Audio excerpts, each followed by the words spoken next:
And we should be live. I hope. Hello, everyone. Alrighty. Hello to Friday afternoon, night, whatever time it is over where you guys are. And what a Friday so far. Hello, Suicidal Banana. How you going? Hello, everybody else. I don't know who else is in chat yet. Welcome. So where to begin tonight? Actually, I think I'm not gonna. Oh yeah, why not start with the release candidate? So Godot 3.2.4 is out of beta. It's now in the release candidate status, which is really exciting because 3.2.4 has a bunch of interesting improvements around VR. We have the changes in here that are required for OpenXR plugin to work. And we have WebXR support, which I'm going to come back to in a minute. Obviously, we've talked about that on stream before, but yeah, there's a few interesting things going on around that. Yeah, very good. I'm glad I'm entertaining you to Suicidal Banana. That's really good. Let's hope we can do some more of that tonight. So yeah, I haven't really actually looked through all the other changes that are in here. I really should, I think. But yeah, the WebXR for VR games, that obviously is a lot of fun to work around with. I actually really want to try out the new CPU light mapper. Because when we're looking at mobile VR, using the light mapper is actually a really good idea. So that's something that I actually want to dedicate a stream to one of these days, and see what how far we can push that, maybe on a quest or something like that. Although I do need to fix the stream or the streaming of the headset so that we can actually see what's going on. I had problems with that last time. So yeah, go check it out. So I really hope that this is going to be an official release pretty soon because of the changes that are in there. The other thing, of course, which is the big thing that happened this week, is that we had GodotCon last weekend. Was it during the weekend or was that in the beginning of the week? I can't even remember. What day are we living on right now? So that was on the 23rd. Yeah, it was on Saturday. So I, unfortunately, because of timing, because it was at it started at 7:45 Sydney time on Saturday at night. I was actually in the Blue Mountains that whole day, so I came home relatively late, and I managed to catch some of it live. But yeah, I didn't stay up all night to watch everything.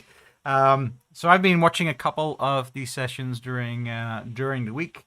And I can well recommend, if you haven't watched the GodotCon presentations, to give them a view. So yeah, hi Gus, and thanks for the congrats. We'll come back to that in a minute for people who might not know where to place that. So yeah, I have looked at a couple of these. I haven't looked at them all yet. I just haven't had the time. But of course, the one that I'm displaying here, the very first session, I was very happy to see that actually WebXR got the first session, which was really cool. But that's David Snowpack's little review about all the work that he has been doing in the last couple of months to bring WebXR support into Godot. And he really did a really good job there. That's very impressive. So while there obviously are some resource limitations on running something like this on the web, there is some overhead involved, and I think there is still a huge path ahead of optimizing it. It's actually working quite well. And like he says, one of the really big advantages of using WebXR over the other plugins that we have made available is that you don't tie yourself into the walled gardens that the different platforms have. So you're looking at, for instance, Oculus, where if you want to sell your game on the Oculus Store, you have a pretty long road ahead in getting your game approved and putting it on the store, because Oculus really wants that bar to be pretty high. They really want to make sure that the experience that people download from their store are up to a certain level. there are pros and cons of that. It's their choice. But obviously, we as indie developers or hobby developers or small studio developers, we want to be able to bring our games out as well. And on the Oculus platform, there are basically two options that you have if you're targeting Quest. One is Side Quest, which I have somewhere in my dock over here. Which is really cool. If you want to try out some indie VR games, if you have a Quest, definitely check out SideQuest. There are tons and tons and tons of games that you can get there. But the downside of SideQuest is that you have to create, or you have to turn your Quest into a developer device. Just like if you're making Quest games in Godot and you want to push those out to your Quest, you have to put it in developer mode. SideQuest basically uses that same mechanism to push out games, and not everybody wants to do that. If you're a programmer, you're okay with that, but someone who just wants to consume games isn't going to do that. So, but still, it's a really good platform to get your game out there, to build it. And as an early pathway to eventually get your game published on the store. But the other option now is WebXR, where you're deploying your game through the web as a HTML5 WebAssembly project, if I'm not mistaken. And there is now a mode in browsers that allows that to for your application to use a headset.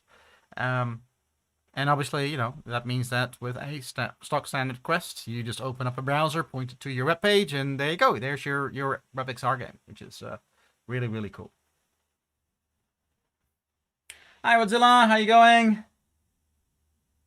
Yeah, indeed. I wish I could have watched the con live, but it was just right throughout the middle of the night for me. So that's the downside of being in Australia. The time zones rarely work out. Hi, Rahul. How you going? Yeah, there's again, if you're willing to turn your Quest in, turn developer mode on to your Quest and create that Facebook developer account, then SideQuest is brilliant. There's so much stuff on there, and for people who want to support Godot developers as well, there are a good number of Godot build games on SideQuest now. So yeah, it's pretty cool. One other things that I watched, actually the one that I watched live was the authoritative multiplayer with Godot from Stefan Game Dev. That was a really, really interesting session. Obviously, I'm currently not doing anything multiplayer, but it is something that I want to tackle at some point down the line. Now, most of the stuff that he talked about, I am familiar with, but it was just a really solid overview of, okay, what are the sort of things that you have to keep in mind if you want to make a multiplayer game. A lot of people sort of go like, why doesn't Godot have built-in multiplayer support? And it, first of all, it does. There is actually a multiplayer level in Godot, but there are such different approaches, or so many different approaches in how you implement a multiplayer game that target a specific type of game and that are suitable for a specific type of games. Your multiplayer architecture for a let's say an RTS would be very different from your multiplayer architecture if you want to create let's say a battle royale game. They are very different approaches that you take. And it's really interesting, especially if you also like playing online games. I'm a big Apex Legends fan. So I follow the Apex Legends community a lot, and I also hear all the complaints people have about some of the quirks of the game not always working too well as a multiplayer. But knowing how this stuff works behind the scenes, you recognize all the problems and you recognize why those things work the way they are, and you sort of go, well, you can't just say they need to be fixed, because some of them just are a factor of the fact that you're on the network, and you have to cater for a whole group of people being on completely different latencies. You got to cater for people being trying to circumvent the game mechanics, and you have to cater for all those things. I thought Stefan did a really, really good job in covering all those a lot of those topics and sort of going through. Okay, these are the things that you have to keep in mind. These are the techniques that you can apply, and these are the pros and cons. So yeah, I thought it was a really cool session, and it's definitely something that I want to start getting involved with as well at some point in time.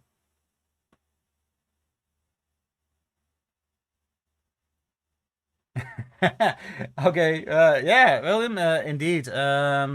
I don't know if you mean as in the ease of deployment or the fact that SideQuest really for an indie developer right now is the only way to publish your game to make your game available to others. I think itch.io has some things now for the Quest as well,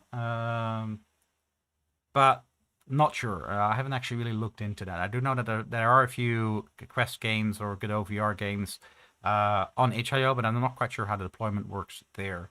I'm really hoping, especially with the support that we're getting from Facebook now, that we're going to be in a position that there are going to be some of these games that are made with Godot in VR that are going to be published on the Oculus Store. That would be really cool. So that's definitely something that I hope to facilitate at some point in time. I really hope that we get there. But they just put the bar really high, and I get why. It's not nice for everybody, but I get why. They want to have that. They want people who buy quests to just have a high quality experience. They don't want to, damage the reputation there. I get it. It's not always fair, but it is what it is. Now, the next one, because this was actually when I came home and started watching. So that was I saw the last bit of Visualizing Austria, which I think is a really cool subject. I saw some of it, but I actually I want to make some time to watch the whole session. So the authoritative one was the one that I watched in full. I watched some of the teaching Godot engine, but that was I think Gaston was talking in Spanish or French. I'm not quite sure. And one of the things that I found really sad was actually looking at some of the reactions that people had about why is it not in English? Why is it not in English? Well, guys, Godot is one of the few communities that actually is incredibly international. There are a lot of people in the Godot community who are from South America or who are from the southern regions of Europe. There's a lot of people here in Asia. There's a lot of people in Africa. But there's a lot of following of Godot in countries that don't speak English. A lot of people who don't speak English. Now you see this even on the Facebook page and stuff where there are people, and even also on the support pages. But people just don't, they don't speak English because, English isn't for everybody the first language. It's that simple. So I actually thought it was really cool that there was, I don't know if there were any other sessions that were also in different languages, but I thought it was actually really cool that someone, with a really good topic was added to the list, even though they didn't speak English. It caters to a big part of the Godot community. And for us, poor English-speaking people, well, for once, we are the ones reading the subtitles instead of, the other half of the community. So I thought that was a bit poor taste that people were complaining about that. I actually thought it was a really good thing. I didn't follow it to great detail because I got distracted talking to Stefan and some of the other people in sort of vibing off of the multiplayer session. But I got the idea. It was a really interesting session, and I went to bed after the Wise one started. I'm not a sound guy. I think what the Wise guys did is incredibly interesting, and it's really something that I think will be usable for a lot of people, especially people who are really interested in providing proper sound, background sounds, and music in their games. So if that's something that's important to your game, definitely give that session a watch. But yeah, it's not my cup of tea. I'm not very into sound, I'm afraid. Which I do. There's a couple of things that I do need to get into at some point in time. one, that's high on my list is actually the sound for my racing game. So, the Garden Path I watched, which is a really interesting, artful game. Yeah, check it out. It's a really interesting project. I like the art style. I like the idea behind it. I'm really looking forward to that game being released. Um, which reminds me that at some point in time, I actually want to start streaming some gameplay. I want to actually start playing some games that are made in Godot, and just showcase a few on. I've been playing Hive Time, which is really cool. Um, yeah, that's something that I want to do at some point in time. When I have a little bit more time on my hands, um, that's I might start doing that one day a week, and just for 2 or 3 hours, just play some Godot games and share what's out there, because there's quite a lot of Godot games out there that people don't even know about. So it's pretty cool. Ha!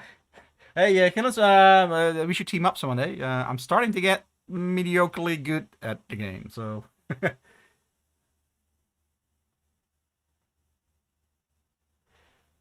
Yeah, the obviously we are dependent on YouTube's automatic subtitling when it comes to these type of videos. Um, and the same for this, right? My stream as well. I obviously do my stream in English. As far as I'm aware, YouTube does automatic subtitling on these videos because they are they're 4 or 5 hours long. I'm not going to go back and clean up the subtitles, but I do try to do it for my normal tutorial videos. Because I script all my tutorial videos, I have all the text anyway. So taking the 5-6 minutes extra. Hold on, I'm going to put this thing on silent. Taking the 5-10 minutes extra to put those into the video as subtitles is a piece of cake in YouTube. At some point in time, I wouldn't mind teaming up with someone who could do translations of the subtitles. I don't like community translations because I cannot verify whether things are correctly translated or if someone's making a mess out of things. So that's something that I really want to hand over to someone I would trust. But I would love for my videos to be translated in other, as far as subtitles are concerned, in other languages. So if someone wants to hold up their hand, let me know. I'd be very much into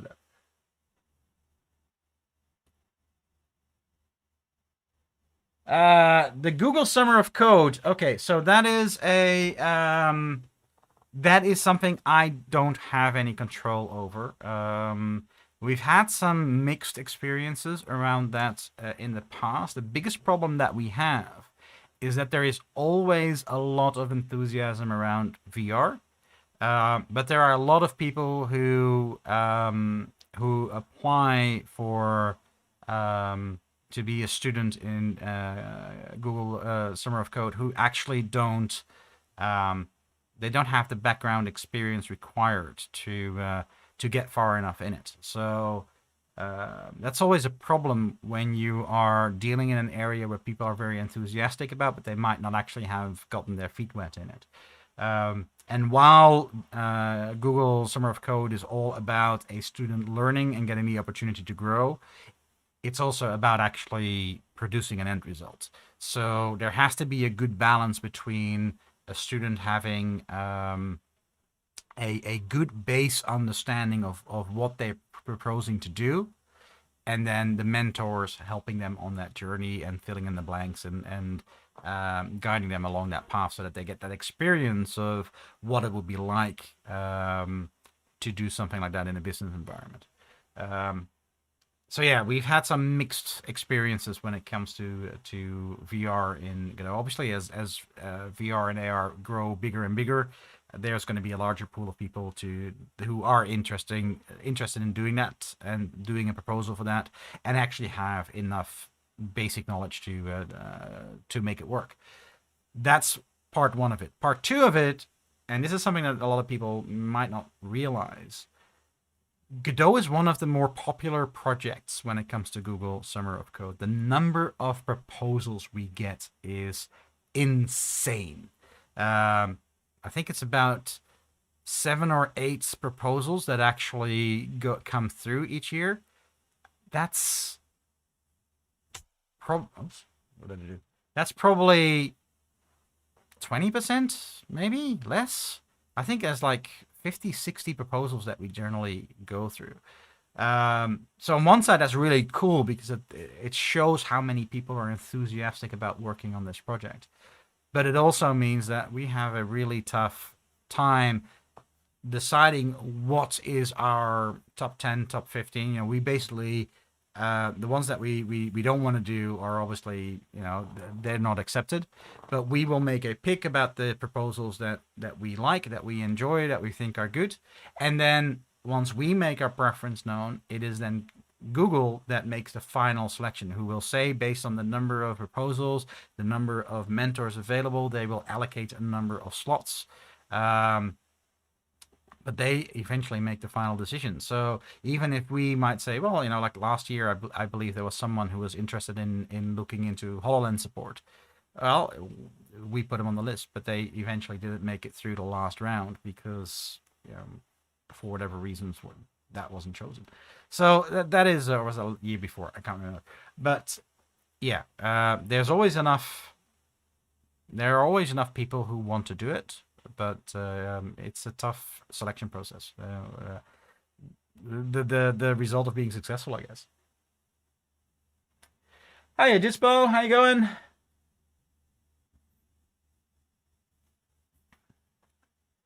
Yeah, the sounds of cars are deceptively hard to do correctly. And what I find is really a shame. You know,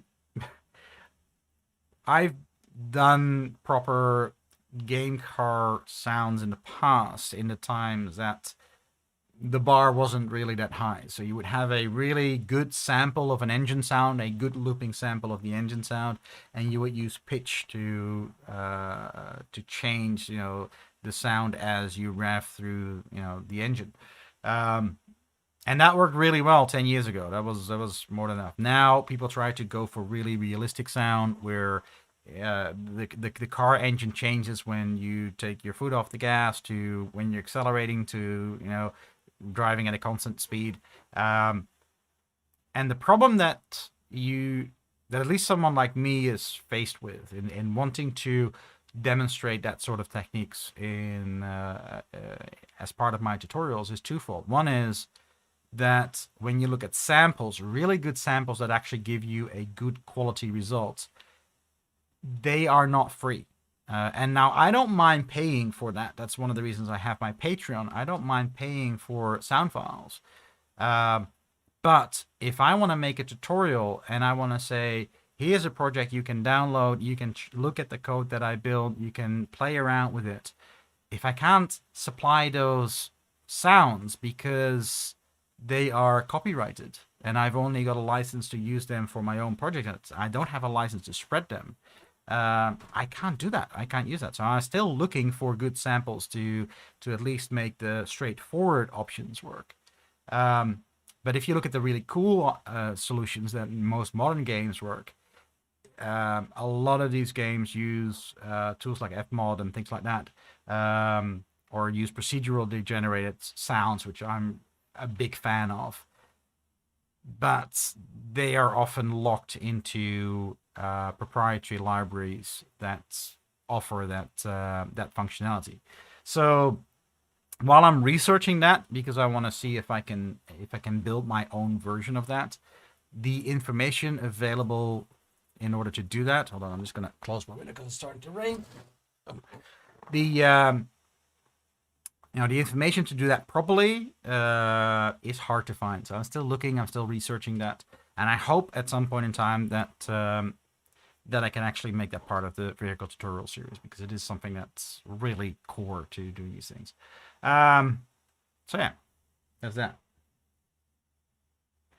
Did I use 3D sound? Yes, I do use 3D sound in several of my projects. For instance, my VR weapons tutorial, I actually use spatial sound so that the gunshots come from the right place. So that if you have your gun in your right hand and you point to the right, the sound actually comes from the right. If you hit something in the distance, the sound actually comes from where it's hit. Godot has really good support for 3D sound as far as locational sound is concerned. Um, there's also support for things like Doppler effects. So if you have sound from a moving object, that the pitch changes depending on whether the object is moving towards you or moving away from you. What Godot doesn't support at this point in time, other than standard reverb effects and stuff like that, to simulate an echo in a like a room or something like that, that can be tied into an area so that it only applies that echo effect when you're in a certain location.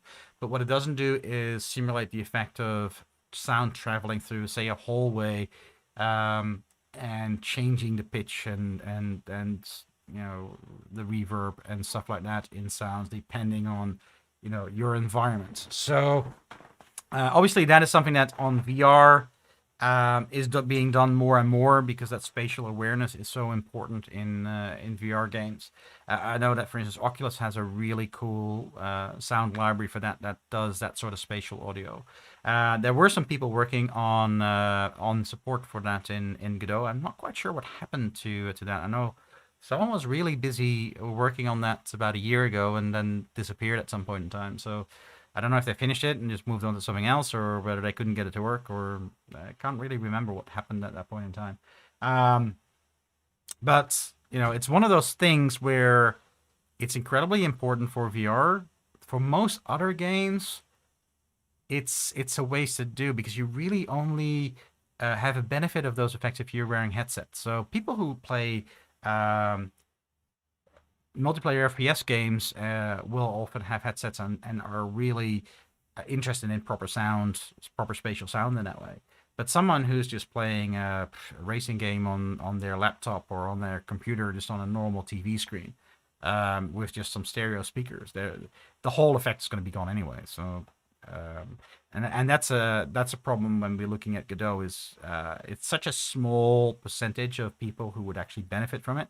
There aren't a lot of people who are willing to work on technologies like that, because there's not enough use case for it at the moment. I'm pretty sure that's going to change at some point.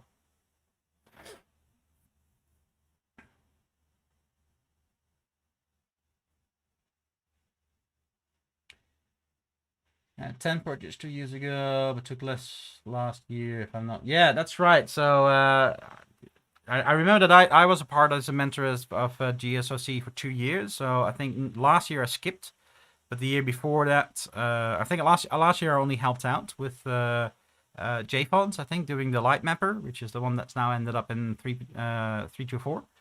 Although I wasn't much use because I was just too busy. I had already sort of said, well, I can't do it this year because I'm just too overloaded.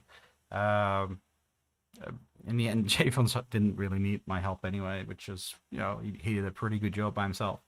But the years before that, I did, with Nick's success, I might add, I did a GSOC for the original Quest plugin before Fredia took over.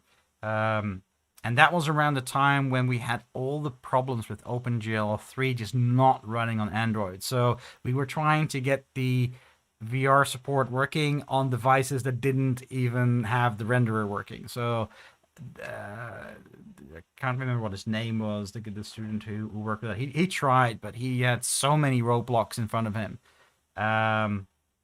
And the other year we had someone who basically disappeared after the first round and stopped responding to emails and stuff like that. And that happens too. Sometimes you have someone who comes up with a proposal who sounds right.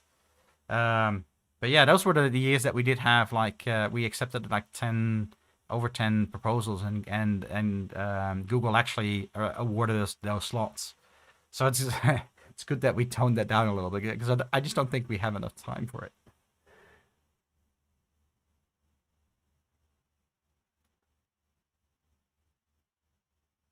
Maza, I don't know, to be honest. That's actually something that I would have to ask Fredia to whether we have a pass-through mode that we can actually use. I have never really looked into that. It's something that I hope to have a lot more time for and we'll come back to why. Well, I think everybody already knows that I'm going to be working for Godot next week, but I do hope that I'm going to have a lot more time to dive into those sort of things. But so far, I really have only been concentrating primarily on VR and primarily on desktop VR. You know, I've obviously been involved with the Android and Quest plugins and helping out, but it's been Freddie and Holger who have really been spearheading the Quest plugin. So they are the ones who have the most experience with it. But I'm going to change. I'm going to be very hands-on from next week onward. So things are going to change. Not that I want to overrule those guys because I love their help. They are great guys. But I want to strengthen that team. I'm going to start helping them out.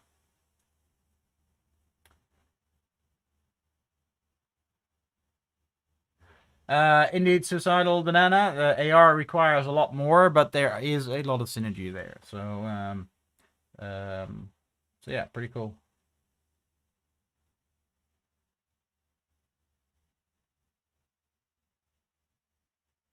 I don't know. I know with the Quest 1, the pass-through is black and white. I don't know if they changed that for the Quest 2. But it's a black and white pass-through on the Quest 1, so I'm not quite sure how usable that would be to begin with.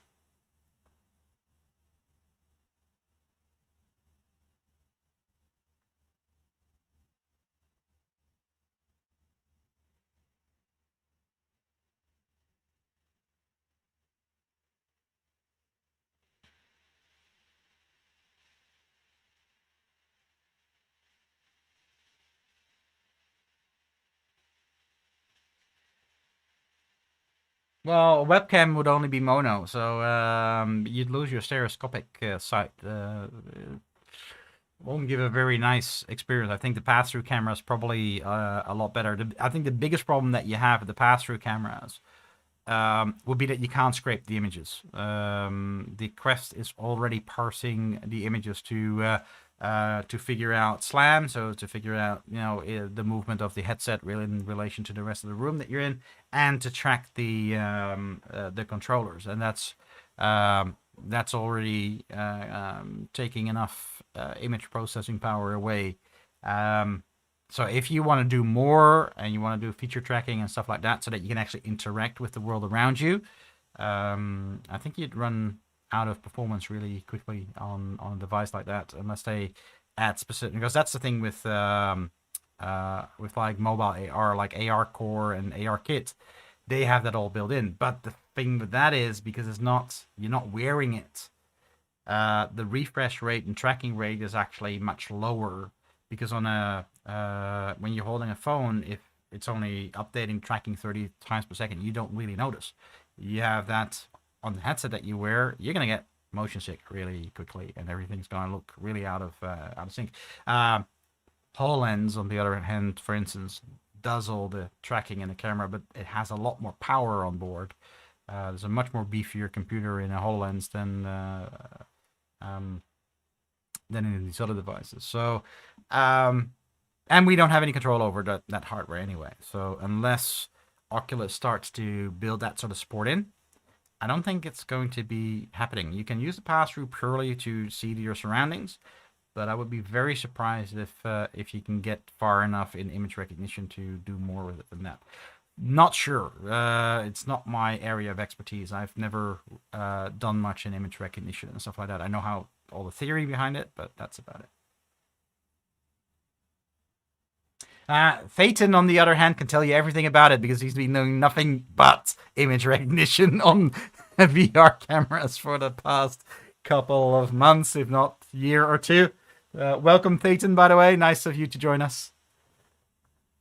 For those people who don't know that, Phaeton is one of the developers on the OpenHMD project and doing all the camera tracking for Rift S, if I'm not mistaken, on OpenHMD. And yeah, it's still black and white.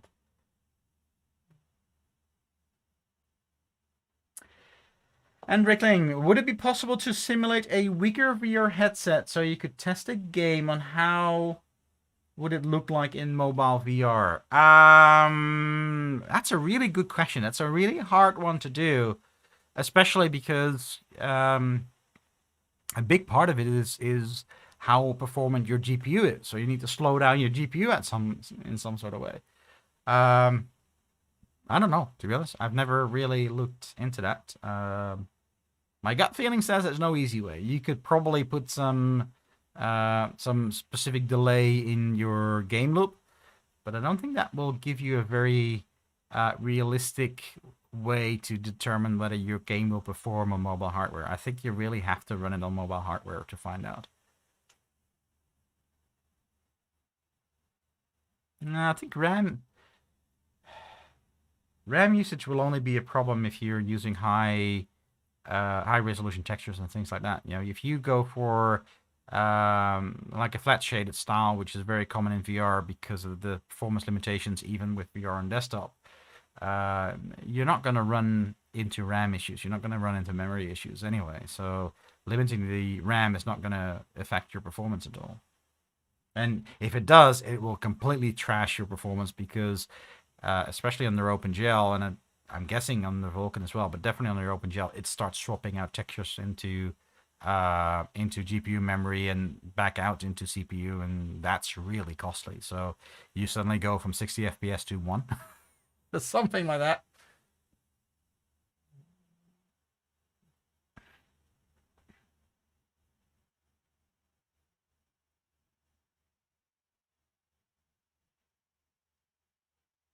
Yeah, you're on the Rift S. The CV1, is that the original Rift? I can't remember. I forgot all my. Yeah, that's the original Rift, isn't it? With the standalone cameras. That. Yeah.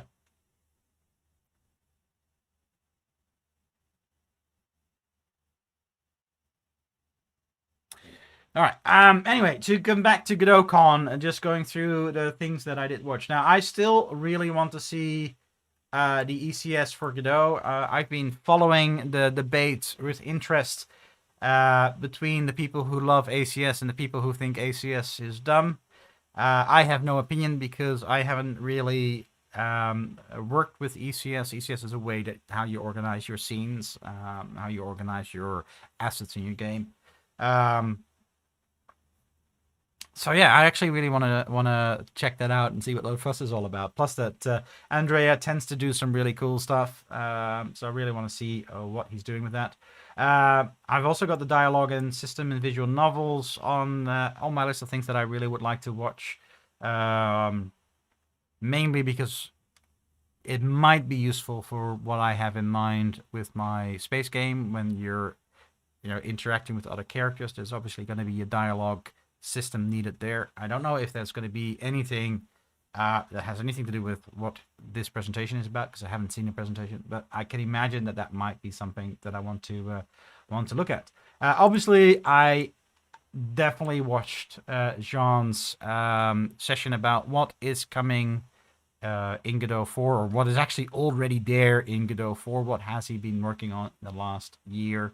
And that's if you want to know what's coming, if you want to know what's special about it, if you want to know more about the challenges that he faced, that is a really interesting watch. Can definitely recommend watching that session. And I have to admit, I don't think I've watched any of the other ones yet. So Godot apps on the web. Fabio is the person, if I'm not mistaken, who has done all the HTML5 stuff to make Godot run in the browser. I think he did it under a grant of Mozilla, I think, or am I mixing people up now? I'm not 100% sure, but I think he is the current maintainer of the Godot web exporter. So yeah, if you're into web, that is most likely something really interesting to watch. Haven't looked at the Internet of Things for pleasure and profit. That could be really interesting. And probably Godot for enterprise. These two are probably hand in hand, I would say, because they both are looking at, instead of using Godot purely for games, is looking at how Godot can be useful in business. And while I don't know if any of those sessions, because again, I haven't had the time to watch them yet, whether they will be impactful on what I do, AR, in my opinion, is going into that direction as well.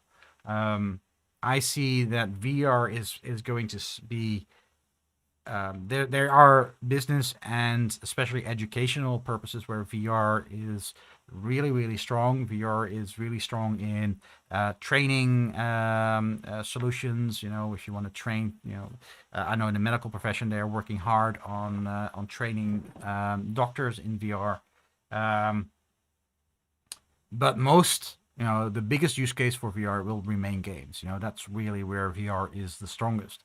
But I think with AR, it's the opposites. You know, I think AR games will remain the realm of toys, the things that you want to have on your phone, your Pokemon Go's and stuff like that. Nothing bad about Pokemon Go. It's a great game that's done really well.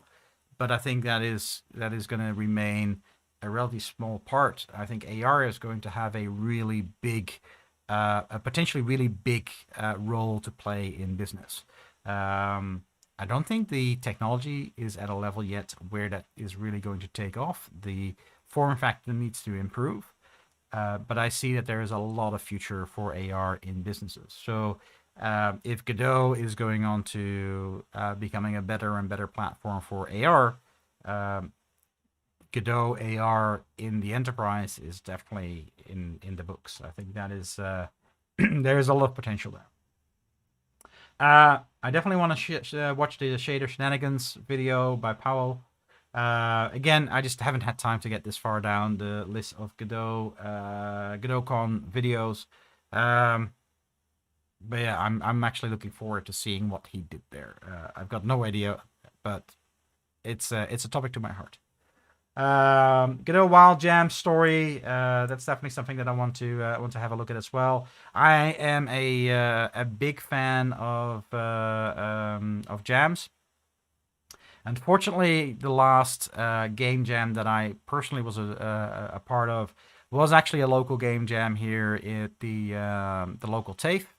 The local TAFE is a college here in Australia, and they do game development courses as well, and they organize the Sydney Game Jam every year. But with the pandemic, that's kind of on hold now, obviously. And I'm not a big fan of participating in online jams. I just, you know, for me, the whole appeal of game jams is actually being at these events and meeting other people who are trying to make games and enjoy doing these really short, quick games. So yeah, I hope that once the pandemic dies down and life sort of returns back to normal, there'll be local game jams again, and I'll definitely be a part of that. So yeah, interesting to see what Katie has to say about it. So I'm hoping to watch that. Extending the 2D renderer, adding 3D like shadowing. Now, obviously, I'm a 3D guy. 99% of the stuff that I do in Godot is 3D work. Nothing against 2D. I love lots of 2D games. It's just not my cup of tea to build them. I like the 3D stuff. That's what attracts me. Also why I'm attracted to VR, I guess. But yeah, if you are into 2D games and you want to make them look good, that's probably a really good session to watch. And then obviously the outro. That's GodotCon in a quick review. And obviously, I was only able to go into some detail about the first ones that I actually had time to watch. But yeah, seeing that I wasn't able to visit the last GodotCon physically, I missed it by a week. I still hate that. I was actually in Europe the week before. I was visiting my parents together with my kids. Unfortunately, because the kids had to go back to school, I couldn't extend that vacation for a week and quickly go to Poland. So I still hate that I missed out on that one because that would have been really, really cool to be a part of. But in the absence of having a physical con, my hats off to the guys who organized GodotCon this year. This was an amazing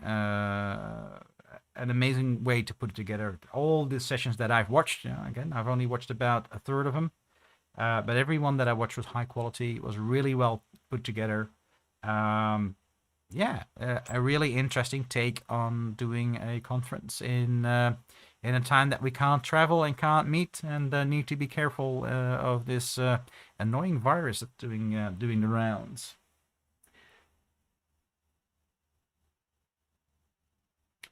Yeah,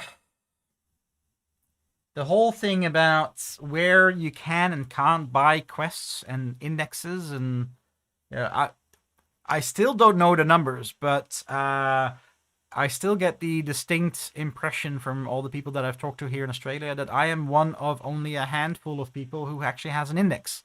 And I only have it because, of our relationship with Valve. I didn't buy my index; I got it from Valve, which I'm incredibly thankful of.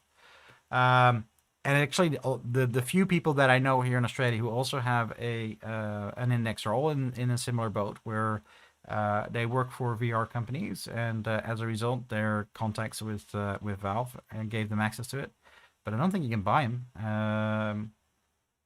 And it's weird. Now I don't know what the reason is for Germany to have a shortage of quests. I'm guessing that's a political thing with all the privacy stuff that's going on, and everybody looking strangely at Facebook for the way that they're dealing with privacy and the things that they require there. I don't know. I'm speculating here.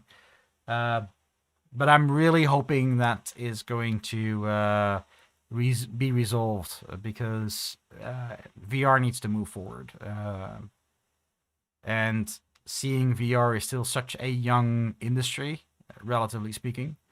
Um, having these sort of things stand in the way, I'm a firm believer that if a company doesn't do the right thing, there's going to be another company, especially in something like this where there's money to be made, where it's an emergent technology. There are going to be other companies who are going to offer competing devices, and as long as they're giving a chance, then things will work themselves out. I'm a big believer in the government stepping in when companies misbehave, especially when companies have monopolies or where a industry is so rooted down that competition just doesn't get a chance. But I don't think VR is in that predicament. I think that while Oculus definitely has cornered the mobile market at this point in time, with a device that I absolutely love and recommend. I think that'll work itself out. I think that some of these things are a little bit, in my humble opinion, there are politicians right now making decisions, and Australia is worse at this point in time on very different fronts. I don't know if anybody's followed the news about both Facebook and Google saying, well, if Australia is going down the route they are going, we're going to exit this country. Because you have a bunch of policymakers who just don't understand how the internet works and how technology companies work. They just don't understand it. So while their intentions are good, they're trying to solve a real problem. The solutions that they're coming up with are absolutely insane. And that's the same when I look at the VR ecosystem and when I look at how certain governments are trying to tackle the real problems that exist in social media. They're not actually making it better. They're making it worse because they just don't understand how these things work and what the real causes of these problems are. And therefore, they're coming up with bad solutions. So anyway, I'm going off on a tangent. Yeah,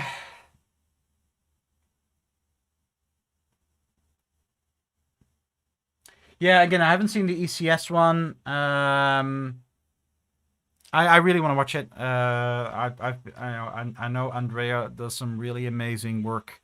He's done amazing work on the physics engine. That's when I worked together with him. I did a lot of fixes on vehicle body together with him, which was a really nice experience working together. So I know that he knows what he's doing. I have never dived deep enough in ECS to understand why it may be better than the node system, or whether it's just an alternative, whether it's, I'm a firm believer when it comes to these things that it's very subjective. Some people just feel more at home in one organizational style than the other. That's also why I think the whole comparing Godot to Unity, comparing to Unreal is a stupid thing to do. Yeah, there are some objective differences that you can say that, Unreal has a more capable renderer. Well, whoop-de-doo. If if you feel more at home working in Unity or in Godot and it is good enough to build the game that you want, that is far more important than that Unreal can put more polygons on screen. Especially because most people that I know in the indie game development community don't even have the resources to provide the assets that require that sort of power. Most of the time, they're wasting resources because they don't know how to optimize the stuff that they're doing, and they just don't know how to make it fast in Unity or in Godot. And I'm just, I'm just naming those in that order. You can mix and match that in any way. That argument goes every side. In the end, what is important is what you find the most comfortable environment to work in, the system that resonates with you and that allows you to make your game as efficient as possible. And for some people that will be Godot, for some people that will be Unreal, for some people that will be Unity, for some people that will be ECS, for some people that will be Blueprints, for some people that will be the node system in Godot. That is so incredibly subjective. And there is nothing wrong with one person saying, I prefer ECS, and another person saying, no, I prefer the node system. Well, if you prefer ECS, use ECS. If you prefer the node system, use the node system.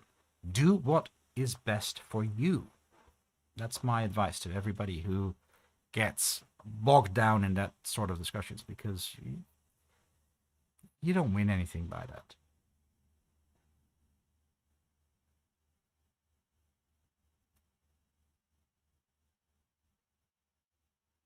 No worries, Suicidal Banana. Hope you join in a little bit later if you have the chance. Else, you can always watch the recording, or we'll see you next Friday. Thank you for joining.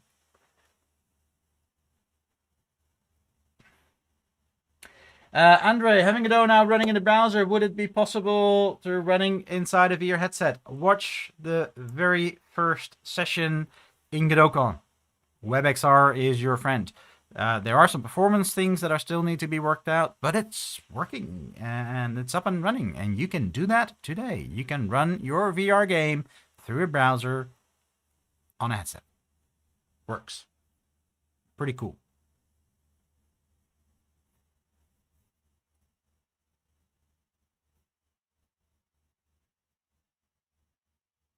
Well, Gillis, that's I think that hits the nail on the head, and I think that applies to everything.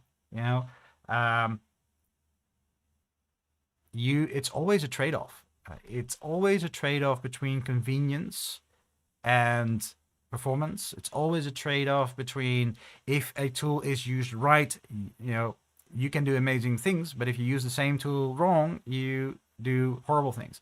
I remember very clearly one of my very first meetups that I went to when I had moved to Australia and first got wind of that the TAFE was holding meetups, game meetups and stuff like that. And I started walking around here in Sydney and meeting other people, other indie game developers.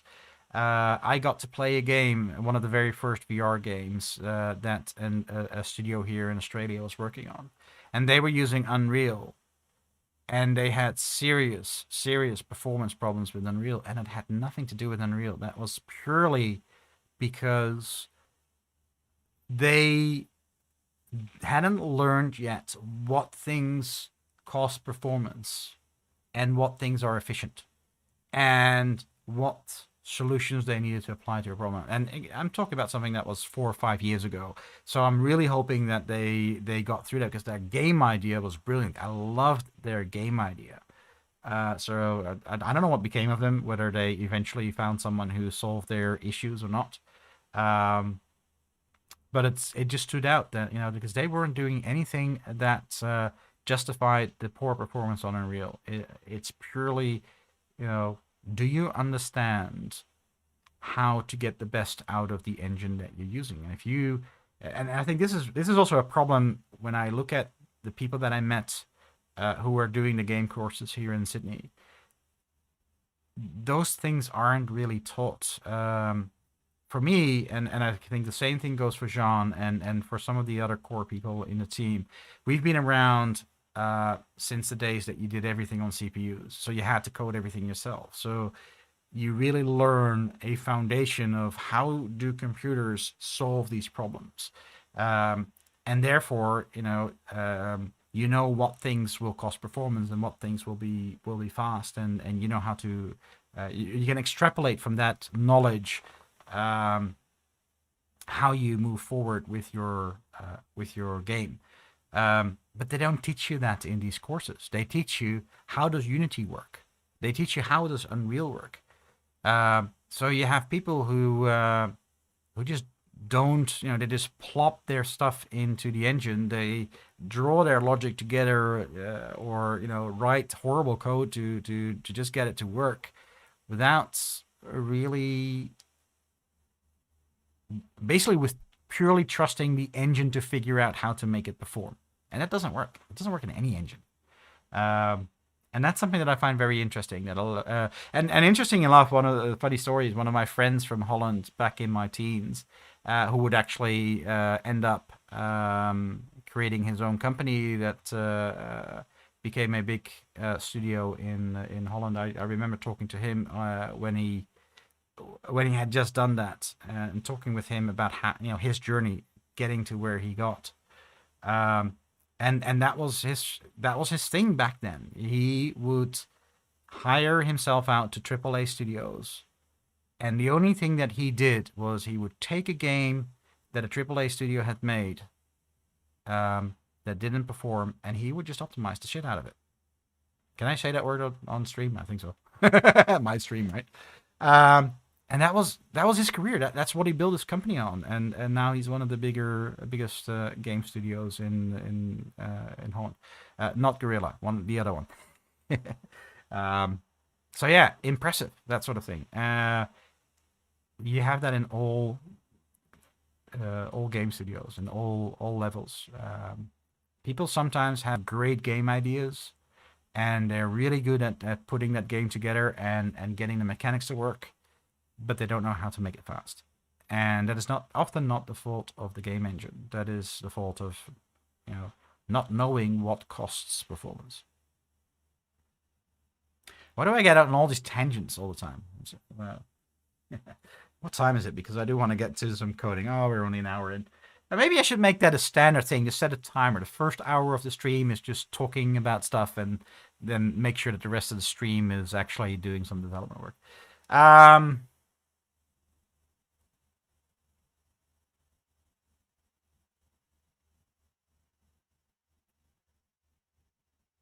my stream, my rules, right? What was the game idea you loved? David, I'm assuming you are referring to Rahul's remark? Or are you asking me that? Because I'm probably about 5 minutes too late reading that to know what the context of the question is. Sorry about that. Anyway, so the last bit of news before we get into, well, it's not really news. This is old news, but today is finally the day. Today was the last day that I was employed with my current employment, and actually the last day that I'm employed. Yes, I'm unemployed today. I'm going to start contracting for Godot, as has been the news for a while now. But, it is here now. So from Monday onwards, when I wake up Monday morning, I'm going to drop my kids to school and do a few things. And then I'm going to boot up my computer, and I'm going to write my first lines of code for Godot that I'm not doing as a volunteer contributor, but I'm doing it as a paid contributor. And while it might be strange, why are you being paid for an open source project? Well, that's how these things work. When you are a volunteer contributor, you're either doing it because a boss is paying you because you're part of a game studio, in the example of Godot, and they want you to build stuff, and when some of the stuff that you build happens to be stuff that you can contribute back to the project, that's what you do. That's the thank you in a way, right? You get to use the Godot engine. You can build your game with that. You can make your money with that.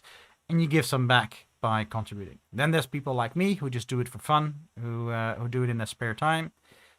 But the problem is you're doing it in your spare time. And that has been a really big problem for me for the last year, basically since this pandemic started, because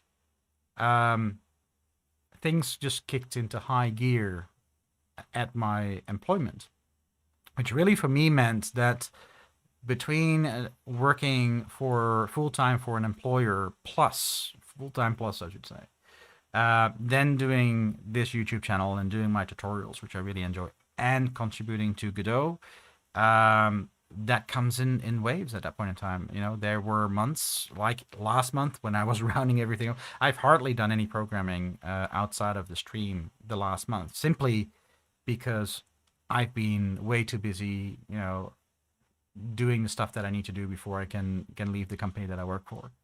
And then, you know, when you come home, you just don't feel like doing more. So I want to do VR. That's my passion. That's where I want to go to. So when then someone offers you, okay, what if we pay you for it? Are you willing to do it then and make time for this? Because now all of a sudden, you know, I don't need to work 9 to 5 for a boss. I can work 9 to 5 doing this work. Yeah, that wasn't a pretty easy decision to make in many ways. Easy in the sense that this is what I wanted. Took a lot of effort before we could make it work. Obviously, being, you know, coming from a business application, the dynamics are very different. So yeah, it's taken, I would say, you know, the first times Jean and Remy asked me whether I would be interested in coming on board as a paid contributor in some way, shape, or form. That's probably already 2 years ago, when the project simply didn't have the finances to make that feasible. Then, of course, you know, Epic Games grant happened over a year ago, I think now, or something like that. That obviously, that really changed the dynamic a lot, because while in some ways that was the result of the hard work of everybody making Godot especially Godot 3, a good choice to build games in. And as a result, a whole bunch of people actually starting to make really high quality games. You know, unfortunately, you know, we're still at the point. You know, I always say it takes at least 3 years to make a quality game. You know, there are exceptions. There are game jam games that are made in a weekend, and then 3 months later they're turned into something polished that actually, you know, takes the market by storm. Beat Saber, example of something like that.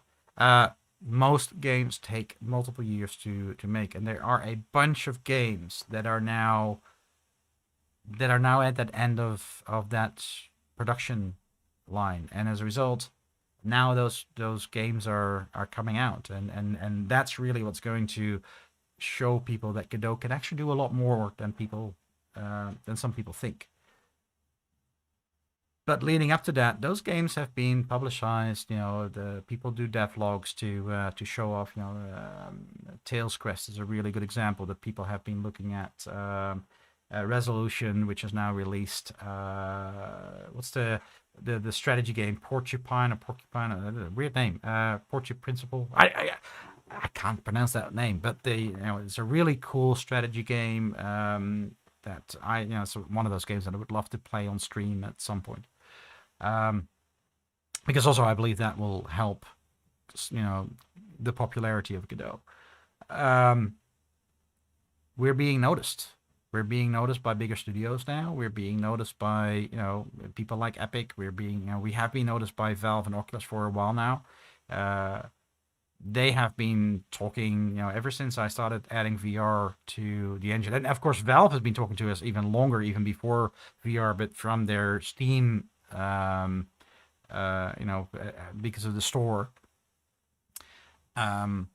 You're seeing that the dynamic is changing from people seeing Godot as this indie toy engine to people actually saying like, hey, this is becoming something. This is actually becoming something that is going to rival the bigger engines, and is starting to be looked at by AAA studios who might actually sort of go like, okay, it does enough for us to make our game in. Let's go for this because of it being open source or because of the price. It's free. So we're seeing that dynamic change, and I think the Epic Mech event was really it kind of solidified that, and that also sort of reignited the discussion with me, is saying, okay, Baz, we really want to the work that you're doing in VR, we really want you to extend that, to do more with that. And my reaction obviously is, well, I need to have time for it. That's my biggest problem. And of course, there's more people now, right? I'm not alone anymore. We now have David Snowpack doing the web VR stuff. We have Fredia and Holger doing a lot of the Quest stuff. We have Ben, who's helping me on the Open VR stuff. There are so many people now. If you look at #XR on Discord, there's so many people who are now involved, who are doing stuff. Which really means that things are progressing. But having someone do this stuff full time is going to be a game changer. So I hope to finally play some catch up on the fact that Godot 4 still doesn't have any XR support, which is something I really regret not having time for that. I know so many people are waiting for it. So yeah, I'm really excited that I can now do this, and the fact that we could financially make it work, that's just what it takes. Else VR support would just be this thing on the side that people would be working on, and until someone else would have stepped up who would either work for a VR company that was willing to invest into Godot and put manpower in place. There are some things in that might happen. You never know. There are, we're becoming more popular. So, or it would be something like this where someone would be hired full time. And I'm glad it's me. I've been doing this for 3 years. I've been spearheading this for 3 years. I've been hating the last year that I just haven't had the time that I would want to invest in it. So getting the opportunity now to do it full time, I'm excited, man. I'm so excited about it. Precipice, that was it. Precipice. Okay, it's a great looking game, but why that difficult name that I just, why, guys? Why do you call your game something that no one's going to figure out how to pronounce and remember?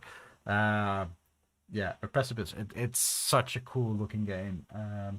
I haven't had time to play it. I really want to try it out, and like I said, this is. Let me know, by the way, you guys, if that's something you want me to do. Actually, my channel is about programming. My channel is about how do you develop VR games in Godot. Would you guys even be interested in seeing me fool around in a game that I don't know how to play for an hour or two?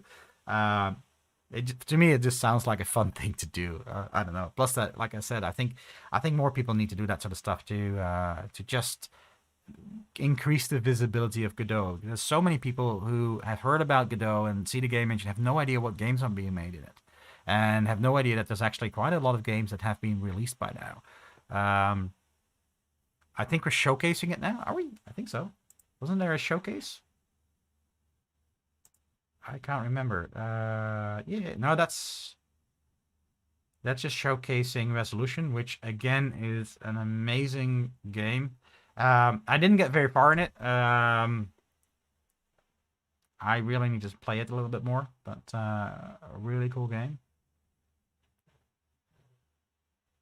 So yeah, we have some showcases about the different games that are coming out, but I thought that was like a page that we added. Is there more? I thought we were working on a showcase page. I can't remember.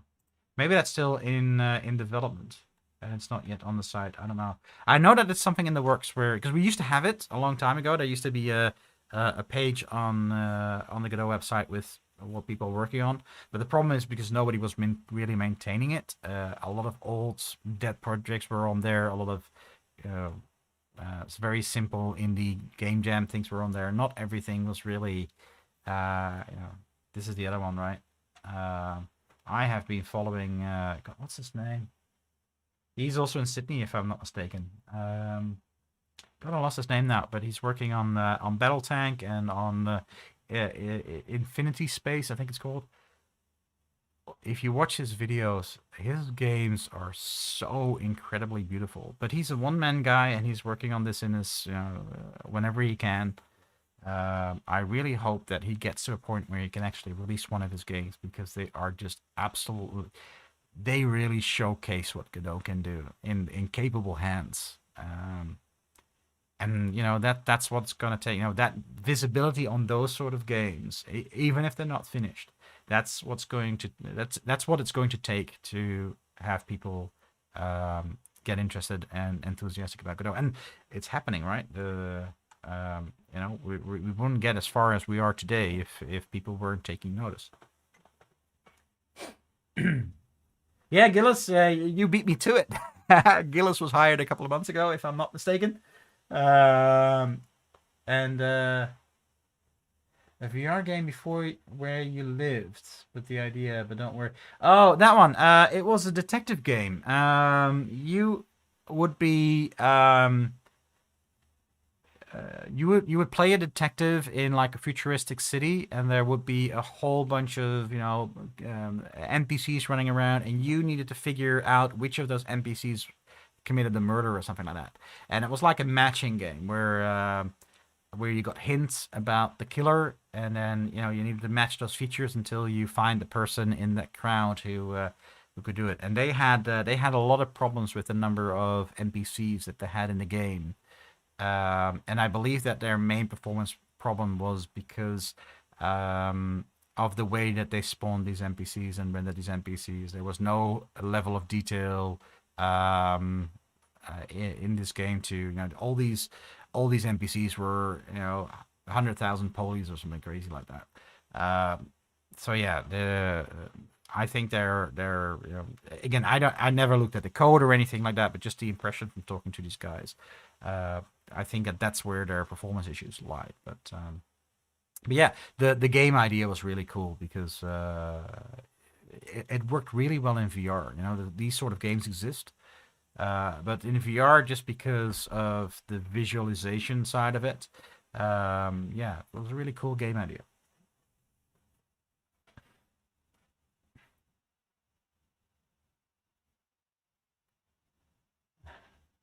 Not so much for fun anymore. I don't know. I'm still having fun, and I hope that won't change. Yeah, Goop Loop. That's the other one that I have played, and I want to play on stream once I get a bit better at it. It is such a fun little game. I really liked it. My son played it as well. He got hooked on it. But yeah, there's a few difficulty levels that you run into very quickly in that game, and if you don't know the tricks, you can get stuck and disheartened very quickly. That's my only con at the moment about Google, and I mentioned that to the guy who wasn't that yeah, Joe Spoo, Jitspoo. That was really my only negative remark on the whole concept, is that if you get stuck, it gets frustrating because you don't there's just certain loops that you do, and you have to get over like a precipice. And if you don't know the right timings, you can end up getting very frustrated and getting further. So I think that's just a purely a matter of building the difficulty up more slowly, and having a little bit more tutorial wise to teach the player a little bit more about how to play the game. But it's an incredibly simple. Google it after the stream or in YouTube, just Goop Loop, and see some gameplay of it. It's an incredibly simple concept, but it's just fun. It's just a lot of fun. So yeah. Yeah, Red State Resolution. I'm really reading the the comments in the wrong order now. Yeah, Clayton, I'm going to be doing this full time from Monday onwards. I am extremely excited. There will be a few things that I still need to do for my old employer just because of my role that I had with them, and yeah, for those who don't know, my journey to Godot, my journey in game development started when I was a teenager. I used to be a demo scene programmer. I did demos, competed in demo scene competitions. And then when most of my friends who just like me wanted to get into games, either went to the UK to work on, with some of the bigger studios there, or started with the fledgling studios here in or in the Netherlands. For next to nothing because they were working on their first titles and they didn't have money. I needed a job that actually paid money, so I got out of school and I went into business software. I by chance I walked into the door at a company in Aalsmeer, or back in those days it was still in Kudelstaart, I think. And walked in the door and cut out a career in business software. And games, demos, everything like that has been something that I did in my spare time, and I have been doing in my spare time for well over 25 years now. And the thing with business software is it's stable, it pays good. Yeah, I was generally better off than my friends who did make the jump to game development. But my passion's always been in game development. And when VR came around, I suddenly went like, "Oh, that one I wasn't expecting." I was around in the VR craze in the 80s. I was a young kid in the 80s, so I saw when Lawnmower Man came out, and I saw the big VR headsets that were clumsy and ugly and hard to use. That were all the rage for a couple of years, and then VR died out, and everybody had basically determined that VR was dead and buried. And I grew up on all that, and I went like, "Holy crap! This is what I want to do. This is the future." And I guess it's not the future. So when VR became hot again, and all of a sudden we had an Oculus Rift, I got back into it, and now I'm turning it into my career, which I'm incredibly excited about. But yeah, I'm giving up the stability of a really good job in business software, which is a bit of a scary prospect. But you got to follow your dreams, right?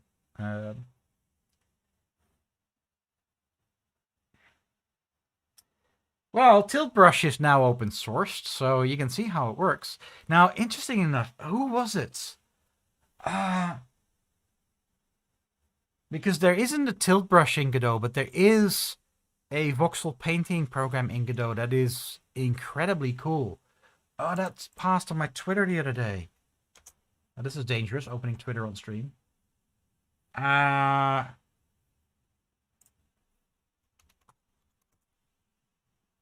see if I can find it.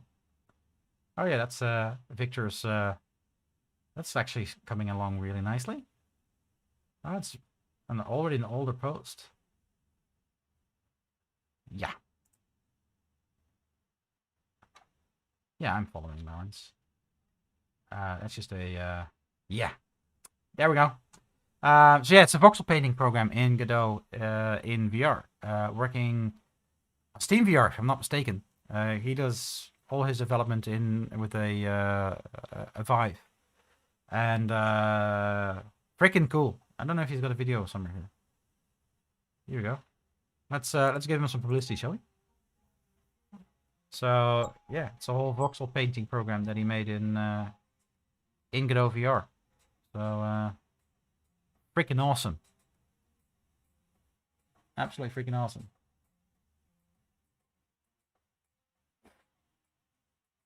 Yeah. Google Cardboard. That was I remember when that came out and everybody thought it was a big joke, and Google had like, "No, we're actually serious about this."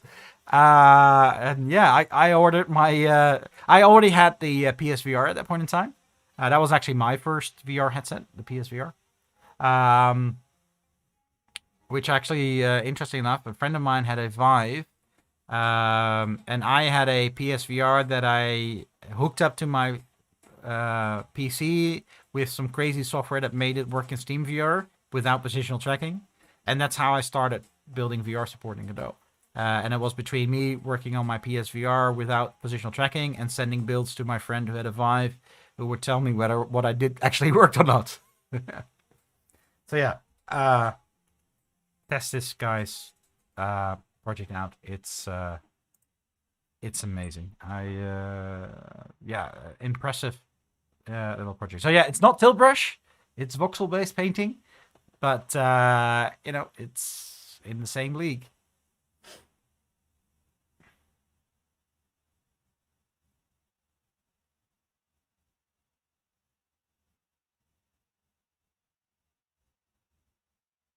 SSL Next, what Material Maker is really cool, but what's the reference? I missed something, I think.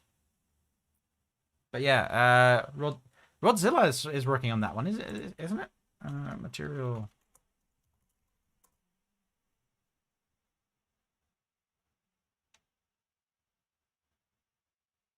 Why am I getting all things that have nothing to do with Godot? Definitely want nothing to do with Mr. Trump. Go away, Mr. Trump. So yeah, that's Material Maker for Rodzilla.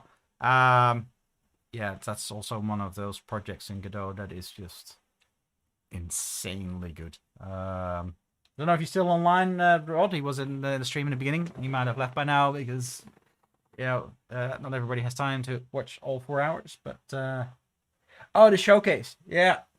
So Rod's made a few tools around because he's also got like a mesh painter, if I'm not mistaken. These are tools that need to be in your tool set if you're making a full good game in Godot. There's some really cool stuff that you can do with these things. So yeah, very impressive. Obviously, one of the things that I really want to find time for and pick up again is my old procedural modeler. We now have what's his name, who made that splat map tool. You know, you've got that to do procedurally, put in vegetation in your game and stuff like that. Now Rod's working on all sorts of procedural material tools. Yeah, but I still want to get back to my procedural mesh project, because it is these sort of tools that really speed up your workflow and pipeline if you don't have a big, you know, group of artists supporting you. So yeah, impressive stuff that is all available. I will read my notifications later. I don't think that's something that we want to do on stream. Anyway, we are nearly halfway through the stream and we've only been talking. So I think it's about time we get some development done. Now, I'm going to spend the rest, you know, the last 1.5 to 2 hours of the stream to work some more on the OpenXR plugin. Last stream I left off in trying to get some logic around the action system up and running. So I want to continue with that. I'm still not sure about the direction that I'm taking. I've toned it down a little bit. I actually want to just get the data structure in there. So that's something that I want to do tonight. Obviously, from Monday onwards, one of the things that we're toying with right now is, instead of OpenXR being a plugin, is making OpenXR a module in Godot 4. That all depends a bit on the size. We don't want to have dead weight in the core if we can avoid it, but the feeling at this point is that OpenXR is going to be small enough to be a module and not get in the way of people who don't want to do VR work. But it's going to, first of all, make the implementation a lot easier. But it also means that our future plans in making parts of the editor work in VR, just like Blender now has a VR mode in, we actually want to do a lot of stuff in Godot like that too, where you can, you know, my plan, my ideal vision, that in a year from now, we'll be in a state where you can actually manipulate your scene in VR. You know, imagine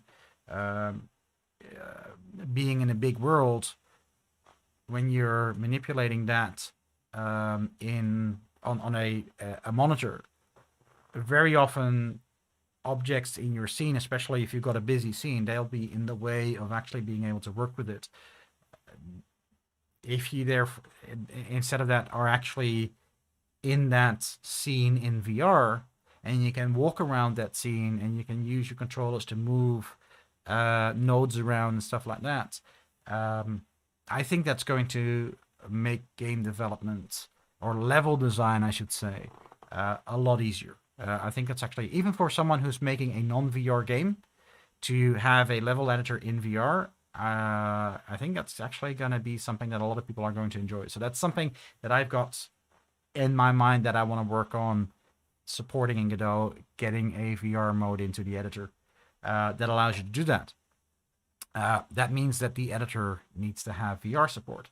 Well, if the VR support is in plugins and you don't have any plugins installed, or we need to somehow select the right plugin, but we still need to deal with the fact that that is always binding with proprietary stuff, we get into trouble. If we have OpenXR as a core module, then that problem disappears. You just basically say you want to edit your scenes in VR. You need to make sure that you use an OpenXR compatible device. End of story. Thanks for coming. You have it up and running. So I see some real benefits in doing that. The other thing, and I think Gillis, Rodzilla's still here. Yay! And yes, I am definitely wanting to revive my procedural mess editor. I don't know if Achilles is still here, but if I'm not mistaken, one of the things that Achilles wanted to work on, again, I might be mixing up who in the core team was looking into this. When you look at the iOS exporter, and I believe we've now added similar logic to the Android exporter as well. Because of the way that they work and the fact that especially on iOS, you're not allowed to have dynamic libraries, we have implemented a late binding solution. So, for instance, ARKit now is a module that is no longer compiled into the core, or into the iOS runtime. Instead, the module is compiled by itself and is, during the export stage, is linked into your game if you choose to use ARKit. If you are making a normal iOS game that doesn't need ARKit, untick, or it's unticked by default as far as I'm aware, and that module will not be linked in. So, problem solved, right? And there's been talk about doing that on a wider scale. Now, there's a downside of this, and that means that Godot needs to come with a linker. And it means that when you export a game, or even when you want to test a game, something needs to detect whether it can reuse the last executable that it created, or it will have to go back to the original modules and source library and do the linking stage to create the final executable, which has all the parts included that you need in your game. That's going to therefore slow down your testing cycle. So there is a couple of things that need to be weighed up and needs to be figured out. I really hope that the engine makes that choice, because having core modules optionally linked in at export, and therefore being able to make OpenXR a core module, would benefit us immensely. So I'm fighting for that, and I hope that that's something that we can do. So, long story short, I'm using the plugin right now as a bit of a testing base. But probably once we start working on Godot 4, again, I want to actually embed the action system much more into the core of Godot anyway. It needs to be part of the core solution, the core VR solution in Godot, where then any interfaces, plugins, etc. need to implement that so that it all works in a unified way. So it doesn't matter whether you are using the Quest SDK, or whether you're using OpenXR, or whether you're using SteamVR, they all work with that same system. Yeah, I'm still streaming. I stream until, well, I try to stream until 12 p.m. Usually I go on a lot longer. But I try to go to bed at midnight. That's the plan always. So, or at least end my stream at midnight. We'll see how far we get. All right. So, let's go have a look at where we are. I think it stopped raining. So excuse me while I open up the window again. Hopefully that's not going to make too much noise. Sorry about that. Because while it's finally cooled down, last week it was over 30 degrees here in Australia, which was I was melting. That was also one of the reasons why I didn't really feel like doing a stream last Friday, because I was just 35 degree days are not fun. Let me tell you that much. Especially in Sydney, because it's very humid over here. So it's not a comfortable heat. It's a really annoying heat. So I like to have a window open and get some fresh air in. So I hope there isn't any background noise in the microphone as a result.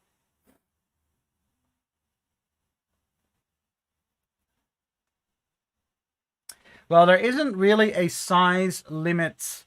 I wonder who it was, Anke. Listen, it might have been. I don't know. Someone was talking about doing it. Let's say it that way. There isn't a size limit to the core. It's just that on a principle, we try to keep it as small as possible. One of the things that is important to realize about Godot is that Godot has a really big following on mobile. And there are a lot of people making games with Godot who are targeting mobile phones who are doing 2D games. And in a lot of countries where the internet is still not up to par, you don't want to download a 1 gigabyte game. You want to keep the size of games, around 100 megs or something like that, or even less. So these are people who benefit from not having a whole bunch of things in the core. So we try to sort of weigh up. Can something be a plugin? Can something be a GD native plugin?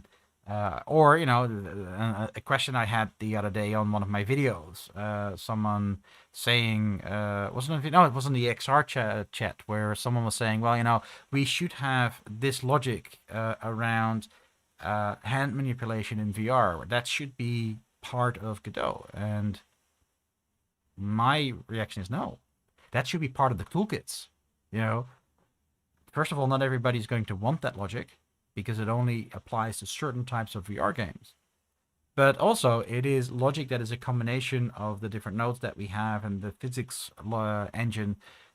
You can create that as a scene as part of a toolkit, just like Holger's Quest toolkit or my own Godot XR tools toolkit.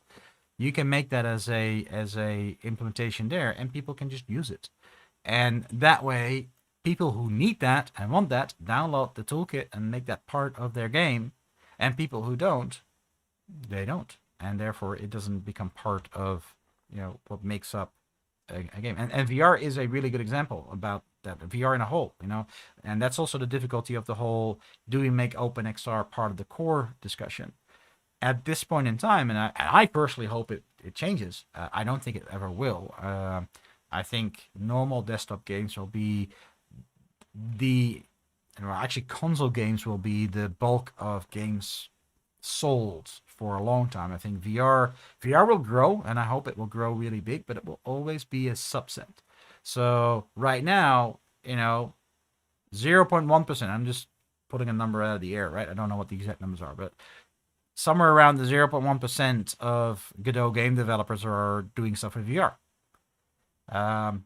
Do you want to add something to the core that 99.9% of the developers don't want to use? Do you want to add that to the core? That's the question that you ask. And that's a way up.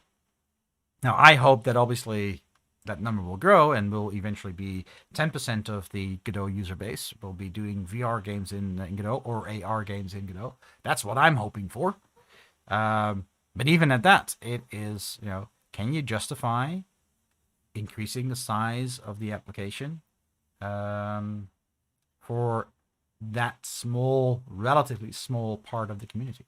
And I'm still vouching for yes. I'm still saying, well, OpenXR, most of the size of that is actually in the OpenXR runtime, which is only installed if you got a VR headset.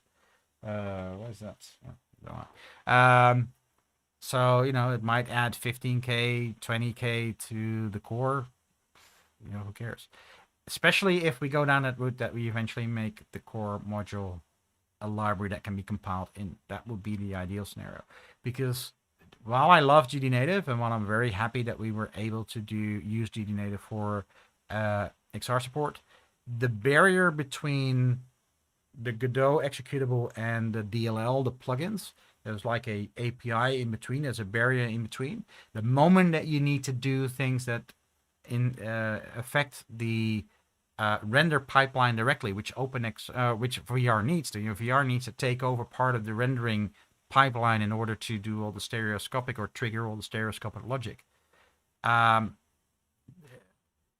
already not 100% happy about how we did that for OpenGL. That would become incredibly ugly if we keep doing that the way that we're doing it right now, but with Vulkan. That will be a really ugly interface. So I'm not a big fan of that. I don't really want to go down that path.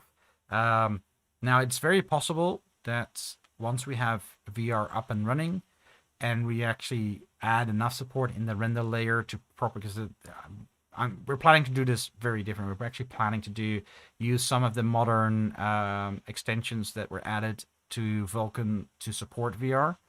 There's a good chance that, again, I'm speculating right now because I haven't, I'm starting this now. I'm starting this project right now. I won't know whether this is true until I actually build it. But there's a good chance that we will be able to put enough of the logic in the core, in the render engine itself, that the plugins are just going to be binding logic, and who cares that it's in GD Native or core. But right now, with my experience so far building the OpenGL versions of it, there are a lot of problems that just go away if we make it a module. So I'm going to be fighting for that. And we might just start there and then eventually convert it to a GD Native module. Who knows? It's something that we do.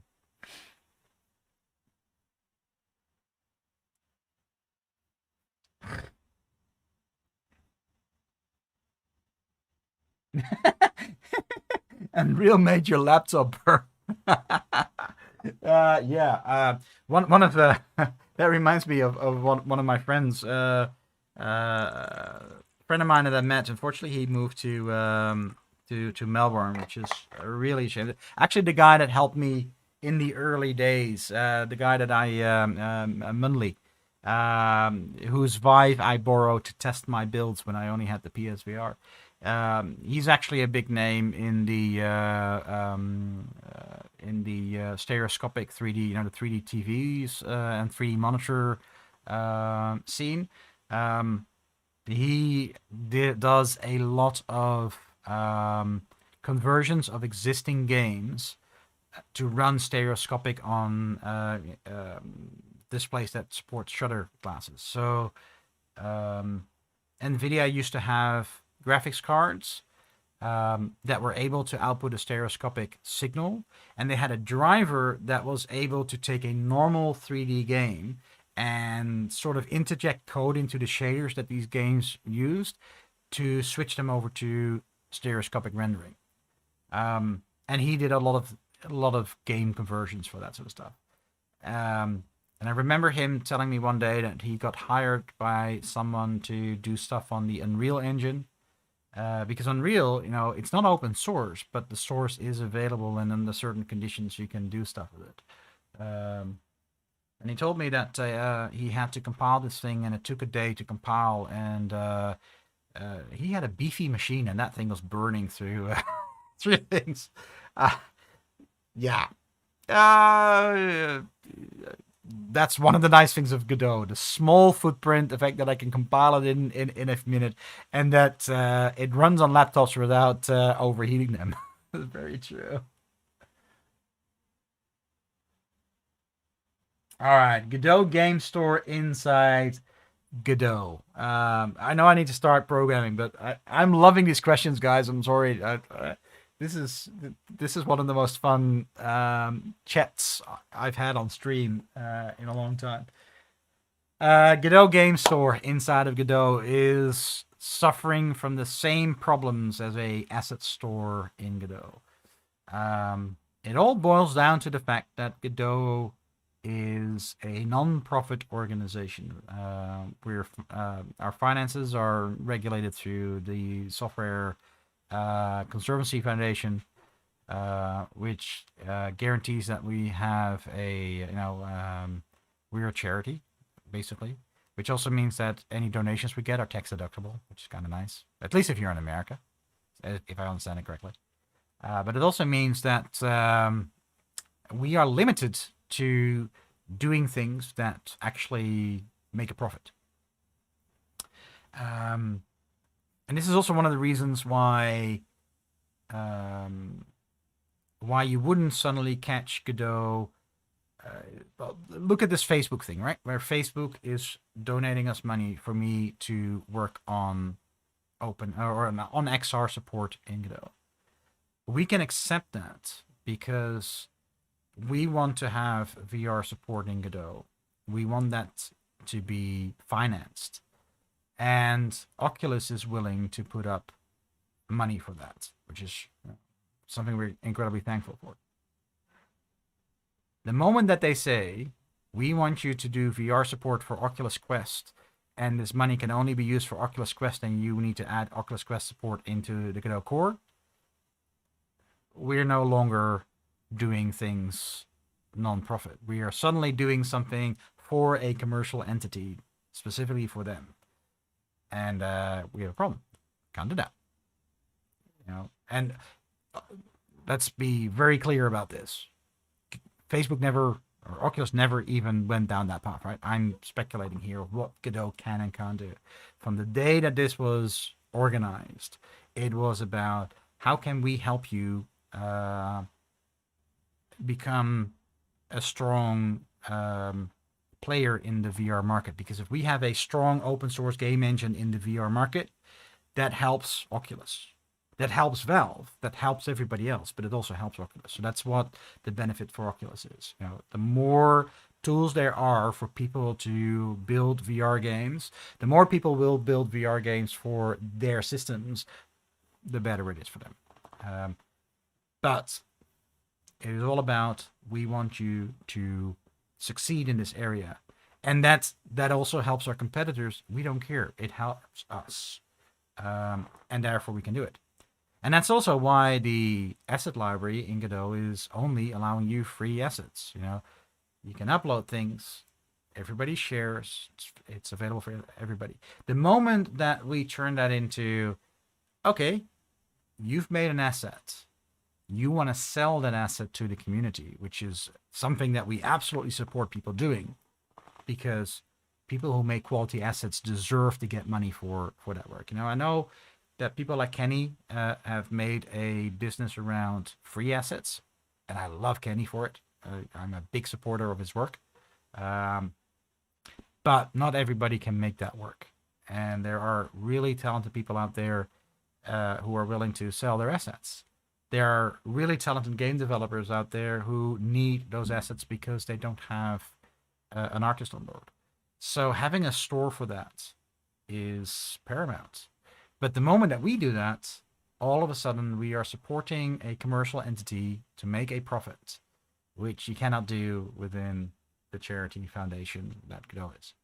It goes against the mission statement. That doesn't mean we don't want to do it. And that is something that I obviously can't say too much about, because I'm not the one making the decisions.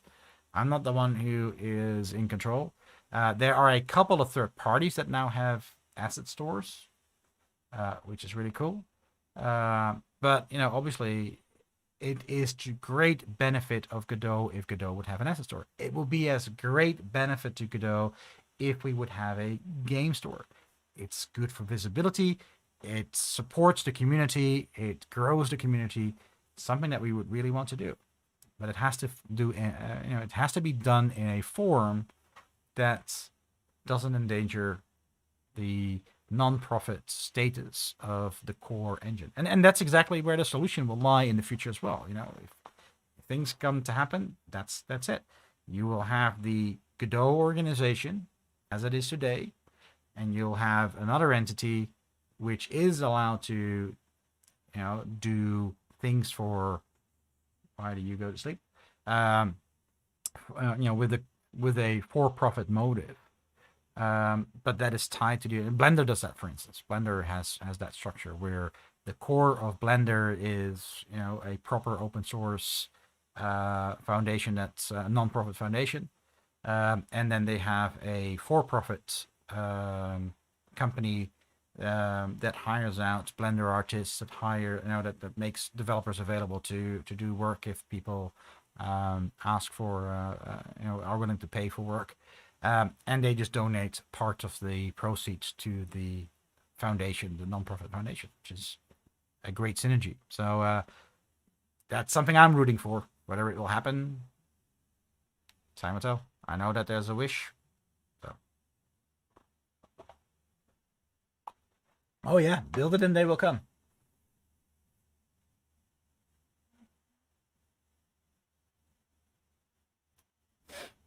Well, again, you know, the problem that you have if even if Godot just becomes a bridge, you are still promoting a commercial entity. This is also the reason why, you know, someone who donates us money, we will put the logo on the splash screen, or, you know, we mention that on the website as, hey, this is someone who donated money to us. That's perfectly fine. But if we were to do a post where we would say the Valve Index is the best headset around, go buy it, you know, Godot recommends it. No, whether we think that or not, and I'm just naming the Index because it's sitting beside me, and I do think it's a really good headset. But we can't do that. We can't promote someone like that, especially not if they're giving us money for it. And it's really interesting because we've had plenty of offers in those sort of things of companies who, for all the right intentions, you know, just want to support the project and say, hey, you know, we'll, you know, we want to sponsor you. Why don't we do it in a way that makes some publicity for us? Where we have to say, well, we can't, because we need to, you know, we can't choose sides. We can't be shown to favor one commercial entity over another. That goes against, you know, the rules and regulations around the charity that Godot is.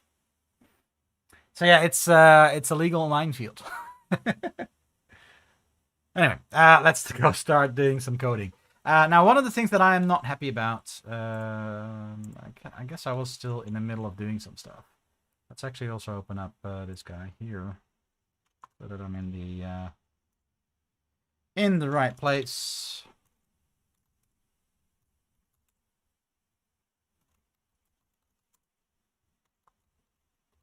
There we go. All good. So last time, initially, the first thing that I wanted to do, we had created our config file, and I wanted to see if we could enable them. We got to all sorts of weird problems. And I decided, even though that might be where I want to end up with this, let's tone it down and first concentrate on liberating the logic that we currently have hard-coded, so that we're building a data structure of all the parts of the action system, and then register all those things and just work from there.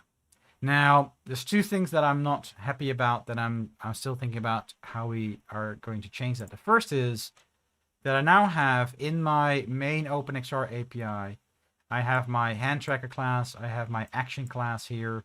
I've already started on the action set, so there's a bunch of different classes that we need to have. I'm going back and forward whether they should be in the one file or whether we should split them out somehow. The other thing about that is that I started naming these OpenXR, and that's clashing because all the classes that start with OpenXR, can't see the wood for the trees right now. Here we go. Nope. They are actually the classes that our nodes, that we expose as nodes to Godot. So eventually there might be an action set resource that we want to expose to Godot, but now I already have an internal class called OpenXR action set, and I'm going to get stuck with that.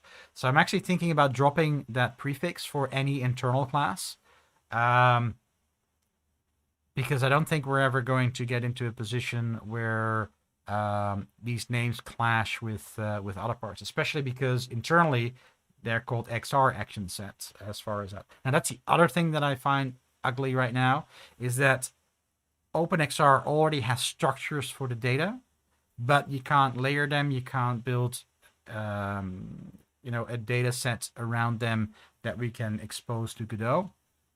But we're basically duplicating part of that.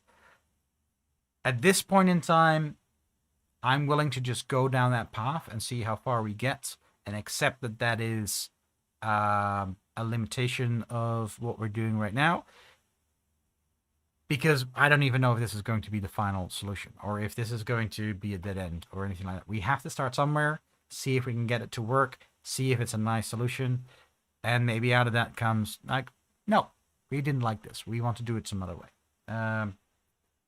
So yeah, that's part of development, right? So that is the first thing that I'm going to do right now. I'm actually going to go and take this off, and I'm going to make that a bit smarter. Why am I having my fingers on the wrong buttons? Okay, I was afraid of that. I managed to press insert. Okay, and I'm pretty sure we got a friend class here. That's fine. Oh, we don't have a constructor or destructor. That's fine. So for now, I'm just going to have that standard. Anything starting with OpenXR is exposed to Godot. Internal classes are just named. Again, whether I'm still going to stick with that is something that I am not sure about. According to my graph on YouTube, I was not streaming between 9:30 and 9:40. That's scary. I hope I didn't drop out for 10 minutes. I would have assumed that I would have heard something from someone by now. Yeah, Thayton, I know it gets hotter over where you are. It's also drier over where you are, so it's different. I was talking to a friend of mine earlier in the day, and he was mentioning about how he loved Tasmania. I have to admit that it's making me want to move to Tasmania.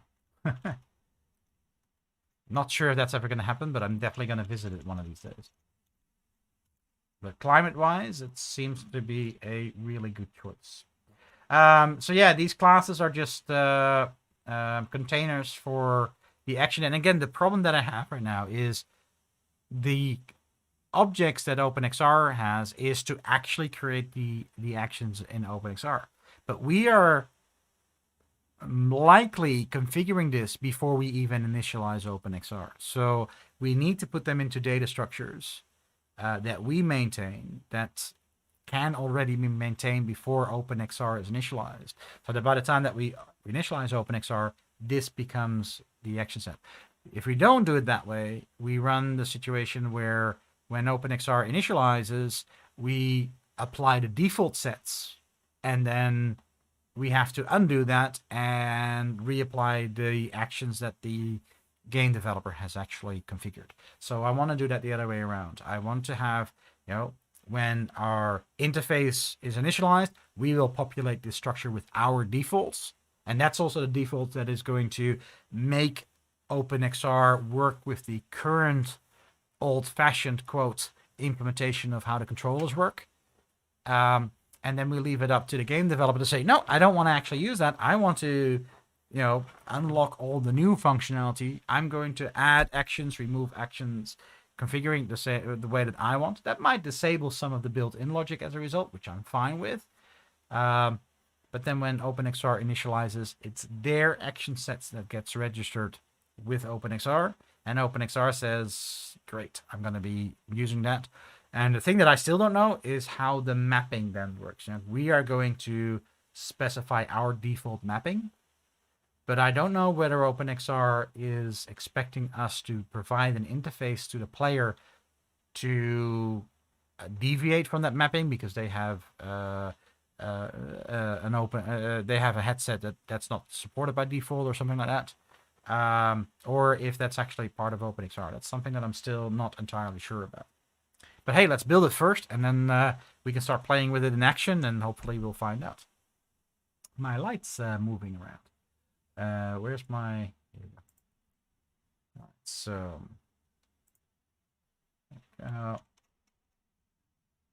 So I was in the middle of adding a whole bunch of things to this. So here we're going to set up our default. So right now I'm just coding it out. Eventually I actually want to have a function that exports our action set as a JSON, probably, so that we can save it.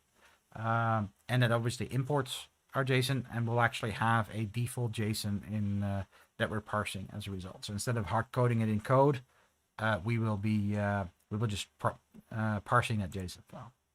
That's my current line of thinking. So if we uninitialize, obviously we have to get rid of our action sets. Sorry, not if you uninitialize, when we are destroying our interface. So that's at the very end when we close Godot. On our uninitialize, which isn't in here yet, I do want to destroy all the OpenXR objects that we are going to be creating in our action sets. Okay, that looks like I've got my OpenXR action set cleared. Now the other one that I was working with, so the structure right now is we have an action set as a container of all the actions. Then we define the actions that we want. So those are actions that we define. I want a fire action. I want a teleport action. I want a, I don't know, turn something blue action. Who cares?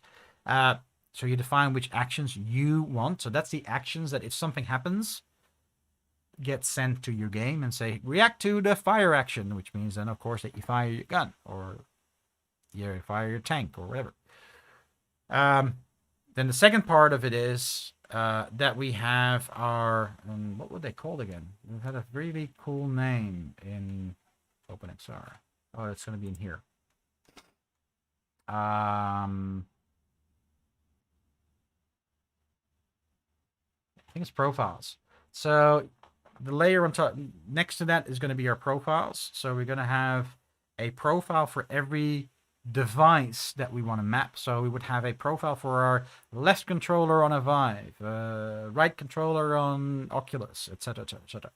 And inside of each of those, we're going to say map this button, joystick, whatever it is on that controller to this action.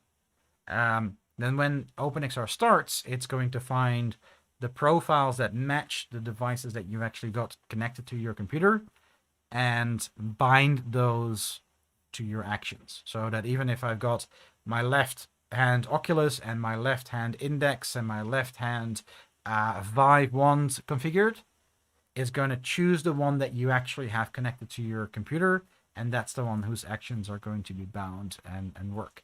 And if you have none of those, but you have some third-party controller, there is a generic one that you can use. Or, you know, somehow the user is going to be able to say, hey, I've got a controller that's not in your default mappings. Here you go. So that is the structure that we're trying to build. Now, the thing that I ran into when I was building this, because we're now building our actions, is what I was expecting, maybe foolishly, is I define these actions. I define a fire action, and I define a a teleport action, and I define some other actions. One other thing that OpenXR wants you to specify is on which type of devices you are expecting this action to be available, so that if you have a fire action, you're not suddenly going to map that to a Vive tracker, because a Vive tracker doesn't have buttons. So you don't want to have that option available. So you might want to, on the fire, you might want to say, I only want this to be on left hand and right hand controllers. Or I only want to support this on a gamepad. Things like that. You can leave it empty, in which case you say any device could potentially trigger this action. But you can limit that. Now, that's something that we need to still add into what I'm doing here. So yeah, that's how far I got. Well, last week we got to the point where we were just defining the action sets. But during the week, when I worked on it, I was working on this. So this is by no means complete at this point in time. We don't even have our vector. Oh, I'm still using std vector, and I actually went back to chars and actually using the constants defined in OpenXR for the maximum size. It's a little bit of wasteful with memory, but yeah, I thought that was a good idea. I don't think I am validating anything yet here, which is the other thing that I probably should be doing. And here actually I define a proper constructor. Don't know why I didn't do that for the other one.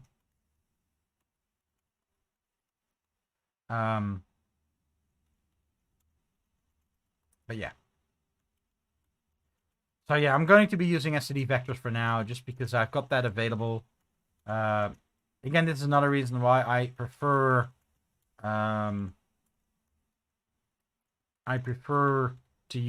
write modules instead of GNative plugins, because while Godot has its own vector classes, and vector in this case I don't mean a 3D vector or a 2D vector. I mean vector as in a scalable array. So pools, I think they're called in Godot, pool arrays.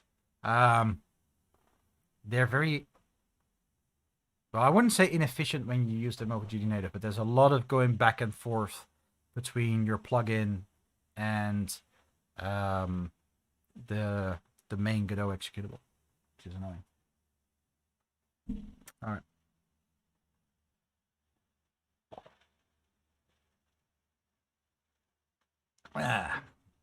So yeah, I had already copied this, and this is another one where I am not convinced yet whether I'm going to put this logic. I think it makes sense to have it as a method on the class. So this is actually the one that once OpenXR is initialized, we'll register it. And this is the other thing that I'm still going back and forth with, and might change this at some point. Is right now the approach is you have to have your action set defined before you initialize OpenXR. So you first define your action set, then you initialize OpenXR. That creates everything, and everything's there.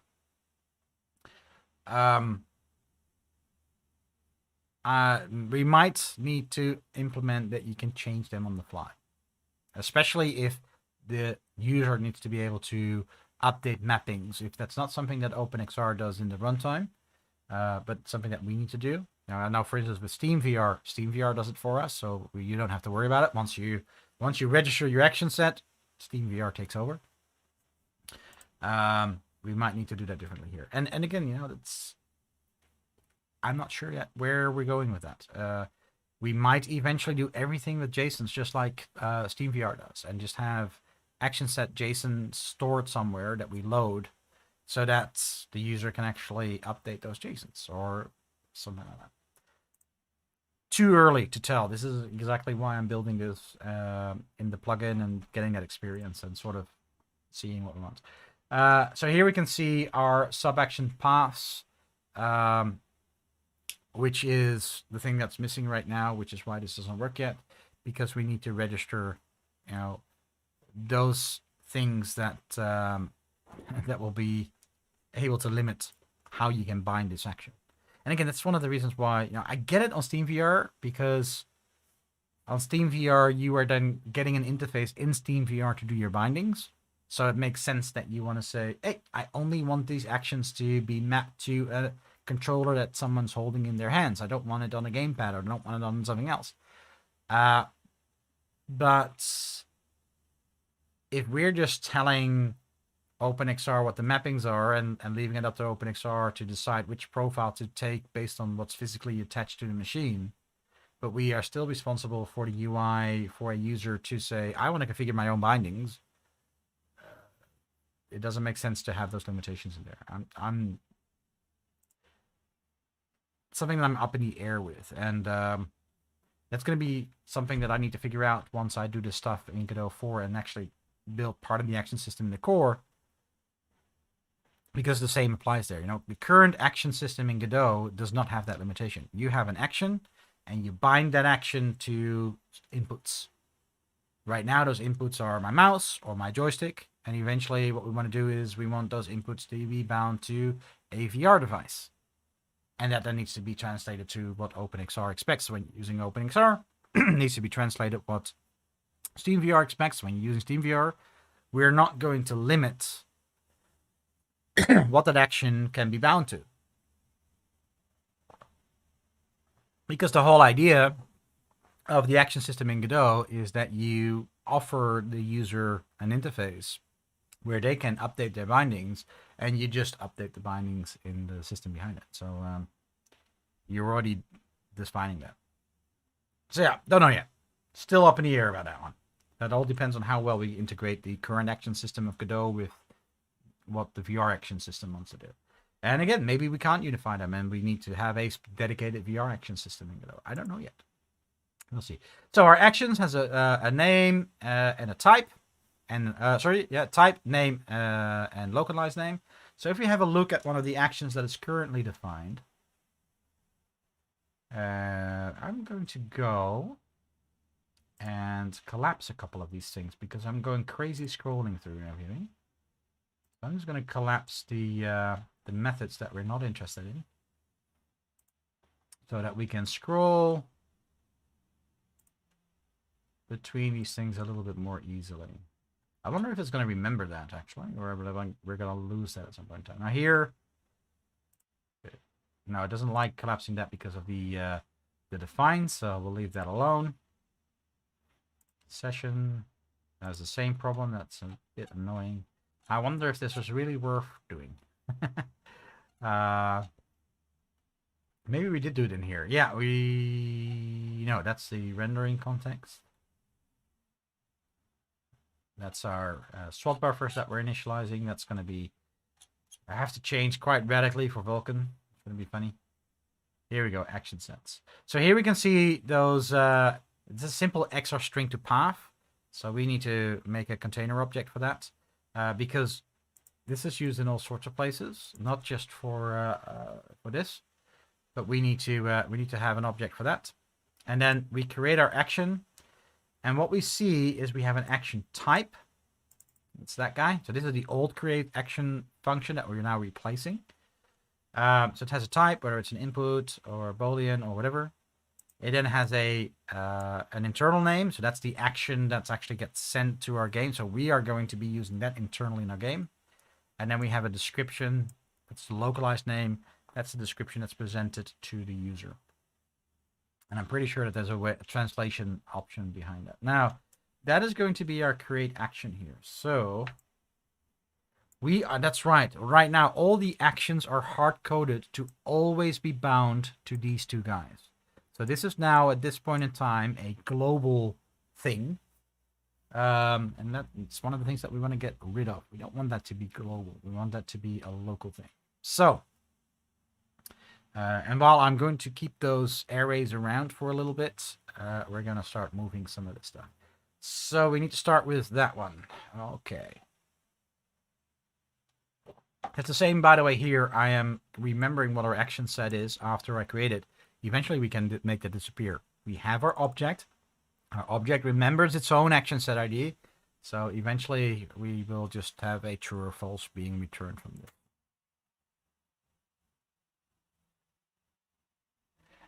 Yeah, so this is the action system that is part of OpenXR. We're trying to rebuild that into a more structured way. Right now, all the actions are hard-coded in here. We want to hard-code our default actions, but we want it in a structure that the user can then, or us as a game developer, we can change it. We can remove actions, add actions, etc., so that we can customize how we want OpenXR to trigger things in our game. So that's what we're building right now in the Godot 3 OpenXR plugin, because that's where we want to do our initial work with. So here we can see that we have some more XR string to paths. So we actually want to have that as an object. So let's start with that. And on purpose, I am actually going to go and I just call that path. What sort of path? We will define where we're using it. So it's going to be interesting to see how we can manage that. And we're probably going to have a collection of paths so that we don't duplicate paths, because it's not something that we want to do. All right. Privates. We're going to have some private variables. We're going to have some public. In this case, I definitely want to have a constructor. So that thing just has a name. And then obviously we also need to have an XR. What type is that? Good question. No, I don't think that's that, because it's from the hand checking. Where are we? Ah, XR path makes sense, doesn't it? So this is actually going to be XR path. Handle is XR null handle, because that will be another handle, just an internal pointer. Does help if I spell that correctly. So obviously we need to have a I'll do that same like that and put it here, char name. I need to find out what the maximum of that is, so we'll look at that up in a minute. And then obviously we want our create function. And obviously that needs to get our API on which we create that. Now I don't know if this is bound to an action set. So let's go and have a look at where we're actually creating our path here. Can't see where we are. Here we go. That is directly calling XR string to path.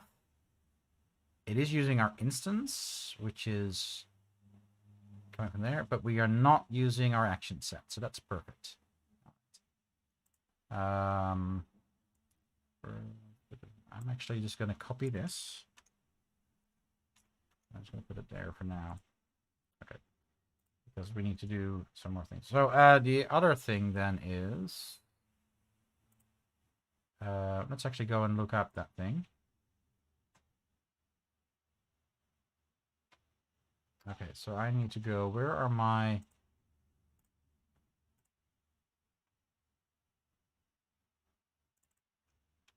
Where are my constants defined?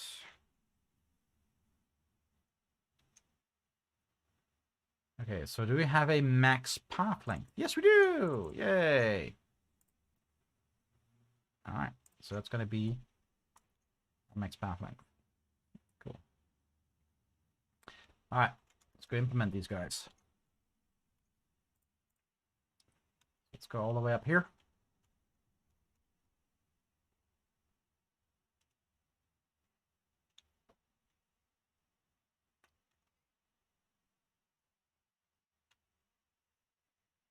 All right.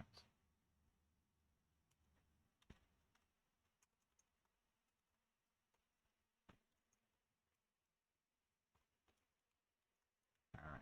There we go.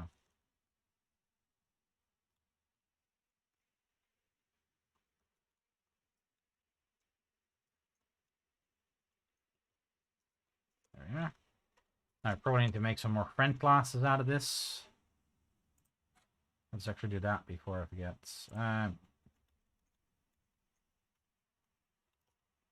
Else they can't use it. I hate friend classes, but it's I don't want the instance property to be public, because I don't want anybody to directly access it, because that would be crazy and dangerous. That reminds me, we've got some more things here, which is just copy things. There we go.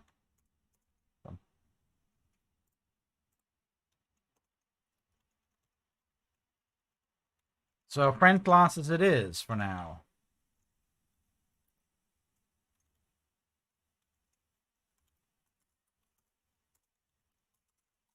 And again, we're not going to go for the absolute correct thing of correct way of doing things right away. Okay, that's actually kind of interesting that I didn't do that here. I just did a string copy. You know what?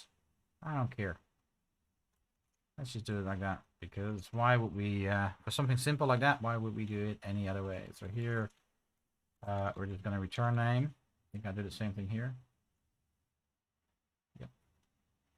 And now our create. So our create, obviously, is that one. Boom. All right. So that obviously is going to be name. Now our instance is going to be our API instance. Oh, yeah. Let's go and put that one in. If we've already created it, we're going to say, yeah, we've already got it. All right.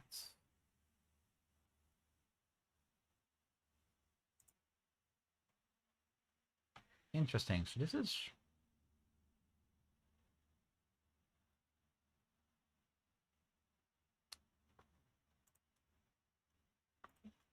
interesting that this function doesn't actually get the API instance. I wonder why. Anyway, there we go. We got our instance. And now this is going to be handle. Of course, we return our handle here. Now we just need our error handling.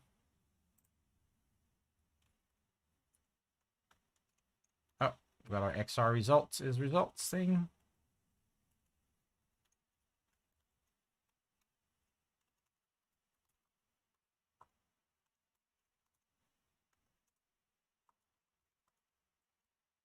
I'm assuming that that's in there. So we can now say failed to create path. There we go. All right. So that should pretty much be our path logic right there.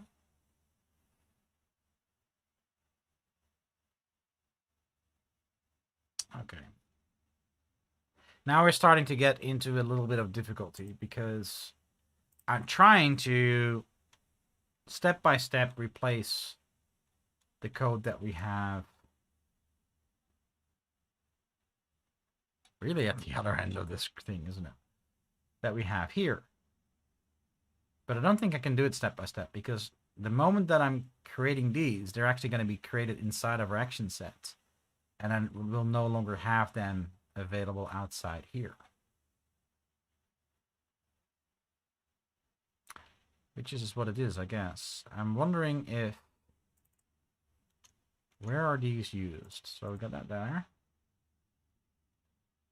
We got it in our space.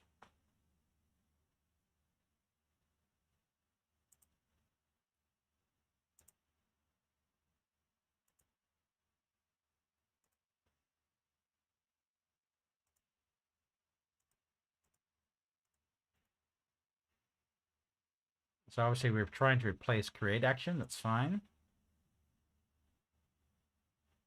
And we have it in the get action states, but that we can also move into our action set. And that gives us access to the objects. So, you know what? I'm going to leave that code here. What I'm actually going to do...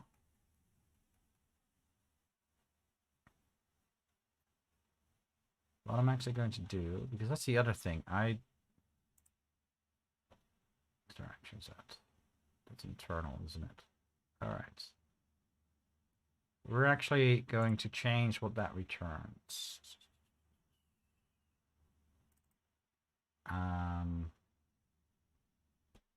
We're going to change this all, actually. What we're going to do is XR path, get path. Const is going to return our path if we need it. And here, we're just going to say, I actually want a bool. I'm going to do it consistently on all of these. So let's start with that. Because again, I was returning that because I was thinking down the line of slowly replacing this code. But if we're going to do the whole thing in one go, because I don't think there's any other way to make this, to do this change nicely. What we're simply going to do is we're going to split this up because I don't think we're going to be calling this a whole lot of times. And then this is going to be bool. And here we're going to simply say, we already have it, we get out of there. If we already have it, we get out of here.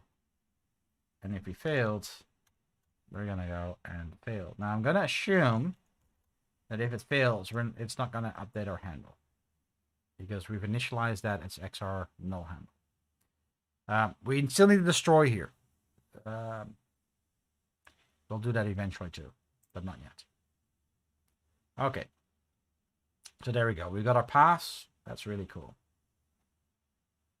All right. Now I'm going to ignore our action. I'm going to change our return here. Okay, let's go get action const. And this is going to become a bool. We're going to add that in.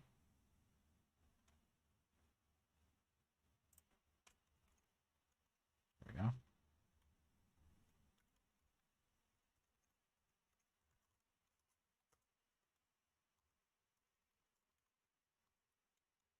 There we go.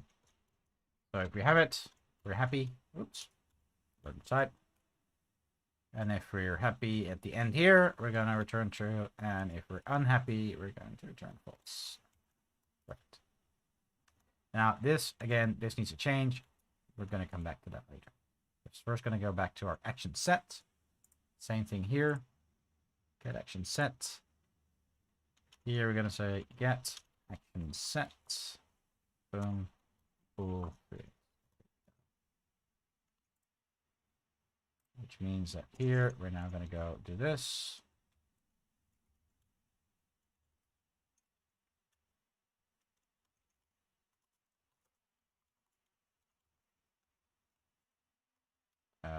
Bool.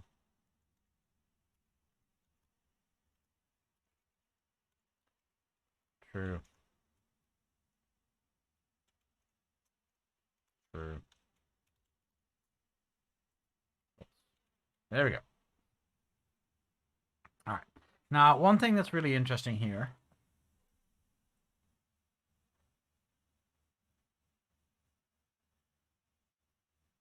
Do we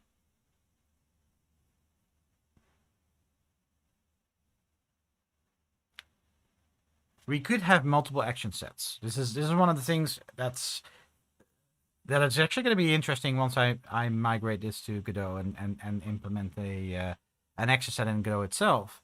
The current action set in Godot, the normal action set for normal controllers, it's always active. And in VR, and this is in the action system in Steam VR, but also in the action system here in OpenXR, you can define multiple action sets and you can turn them on and off individually. And the idea is that you want different bindings to different actions depending on the game mode. So if you open up a menu, you want one set of actions to be active. If your character, let's say that you have an FPS game, or you make a Godot GTA game. So when you're walking around as your character, you want an action set that has, your inputs bound to the character moving around and walking around. If the character gets into a car, you want to switch to an action set that is all about driving a car. If the character gets into a plane, you want an action set to control a plane. You might have the action set for a plane active at the same time as your base action set that has all the actions to open up menus and all that sort of stuff.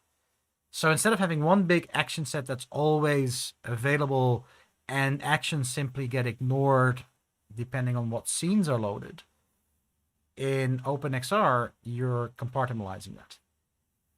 And I actually really like that system. So I wouldn't be surprised if at some point we say, hey, let's add that grouping option, that set option, to the action system in Godot, where you can mimic the same thing, or you can do the same thing. And you can say, Godot, this action set is now enabled, and only if the action set is enabled did those actions get triggered on those bindings.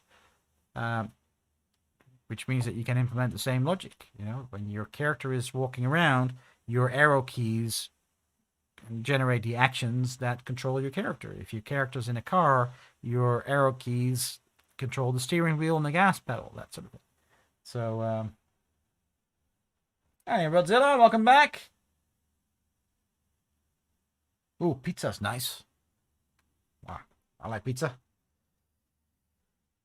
All right. So yeah, I actually like that idea. That's one of the things that I'm probably going to raise a proposal for at some point and say, hey, you know, OpenXR and SteamVR has this really nice concept of action sets, where instead of all actions defined in the system are active all at the same time, you can turn them on and off in batches and control your game logic that way, and optimize things that way.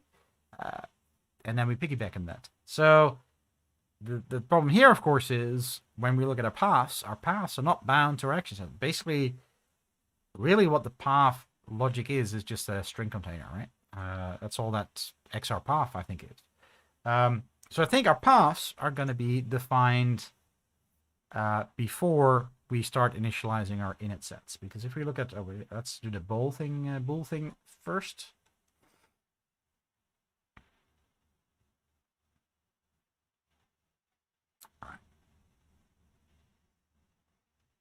So what I now want to do is I'm just going to move that in here and say not.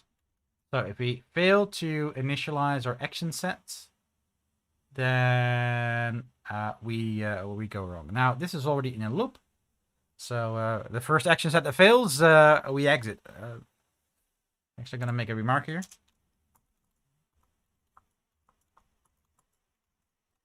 Actually, returning false here might be overkill, but I'm willing to accept that for now. So we're going to go and comment this stuff out. Break the entire plugin, but we're not going to run this until our action sets are replaced, which is going to be very interesting once we start actually handling our controllers. We shall see, we shall see. All right. So now we want to start moving this somewhere else. And the first thing that we need to do for this, where are action sets, is that we have a vector for our action sets. We also want to have a vector for our path. There we go. And that's where we're going to keep them. So that's our repository of paths where we have ownership. We're going to reuse the pointers to those same paths in other places, but not have ownership. Now, I could go as far as doing reference counting to make sure that things don't get destructed early enough and all, or too late, or whatever. I'm not going to go down that path. Now, that also means that once we have our functions that allow us to add and remove paths externally, obviously, that needs to first go through the action sets and remove any usage of that path first. That's something that we're going to have to do. All right. Now, when we look at our methods that we defined for our action sets, for some reason I can't find them. I don't know why. Because I removed those for now, I guess. Let's go have a look at what it is that we're doing here.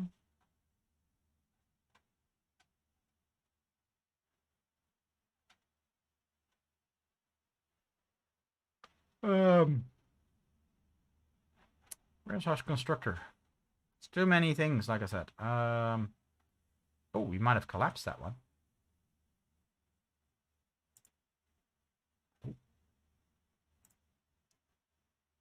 Am I that blind? I probably am. It's probably further on what I'm looking for. Probably over here. Here we go. Yeah, so we are just building the action set like this. Let's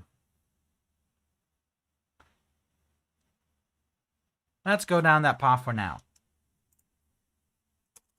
But eventually we want to have methods that allow us to register paths.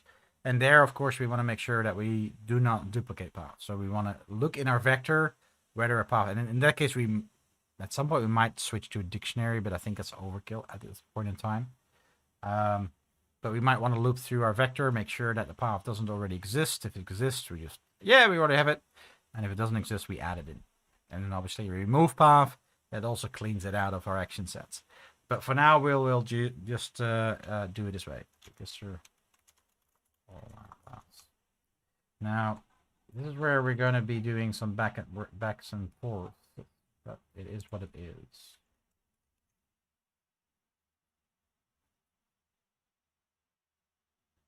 All right. So instead of those hand paths being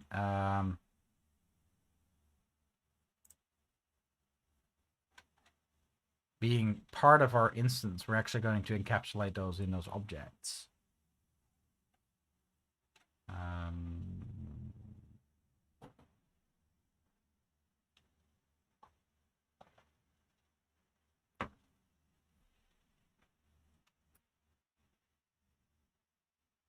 I'm going to do that a little bit different here. Oh. I'm not sure yet whether this is smart or not. XR path. Left hand. I'm just going to name them for now because of the way that we're going to build this. I'm not, again, my whole idea eventually is to replace this with a JSON definition that we parse. So I'm not so unhappy about doing some hard code. In this case, having it as an array makes a lot of sense because it's actually an instance variable that we want to use. Because here we're just building structures and it's actually going to be stored into vectors and things like that. I'm not too worried about it. This is going to be a new path. There we go. Boom. And actually, this is really where I do want that function already.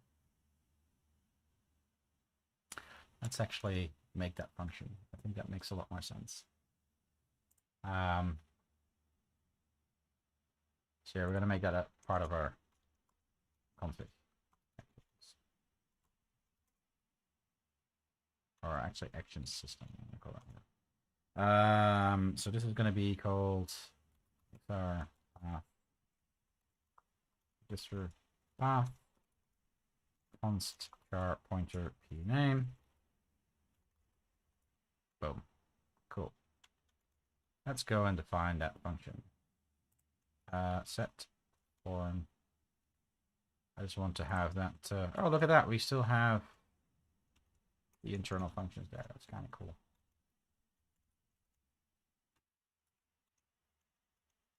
And obviously we're going to have a remove path at some point in time, but not for now. So I always forget.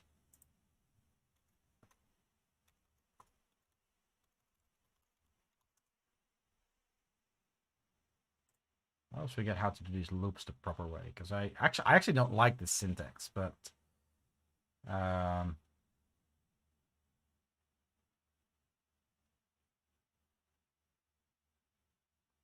you know what? I'm gonna do the old fact.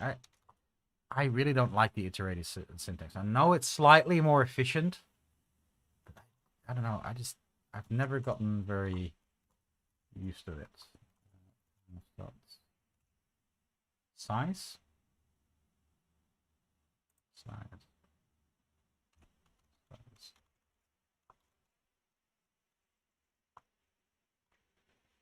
I'm just gonna go like this. Paths. Oh, if compare paths I get name. No, p name. If they match.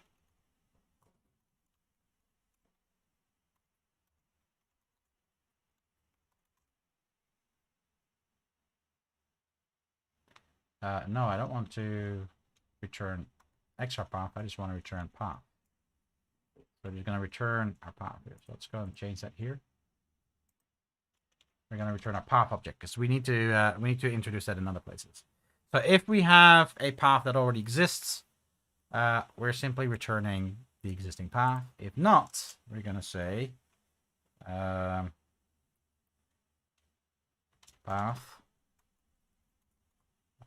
New path is new path name. We're going to create a new path by that name.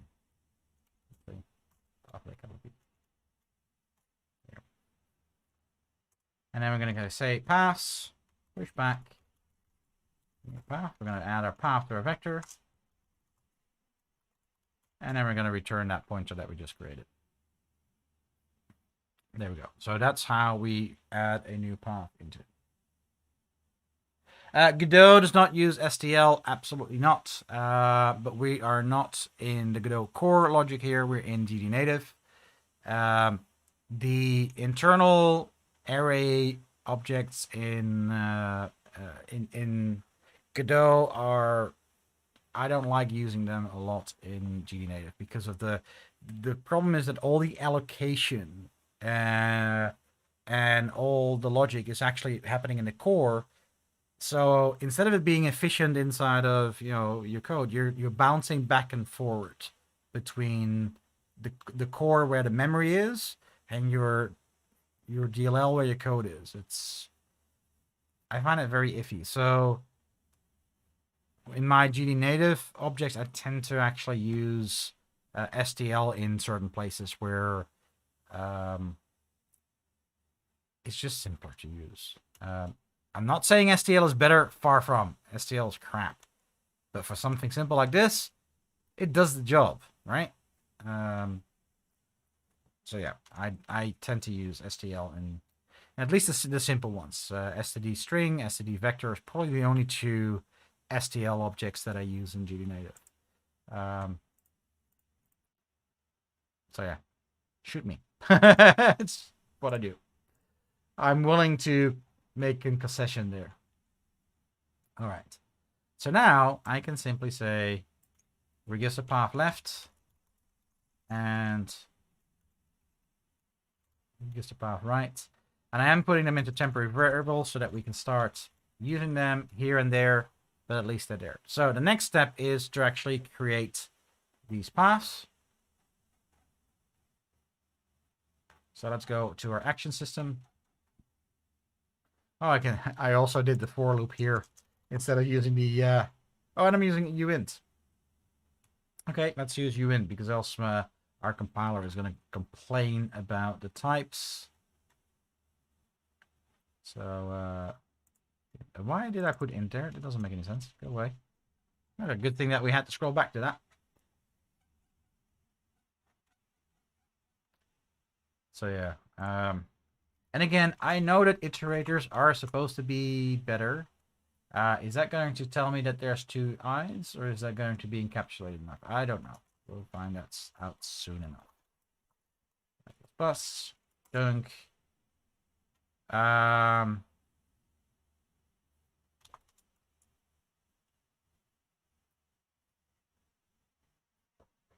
Pass I create.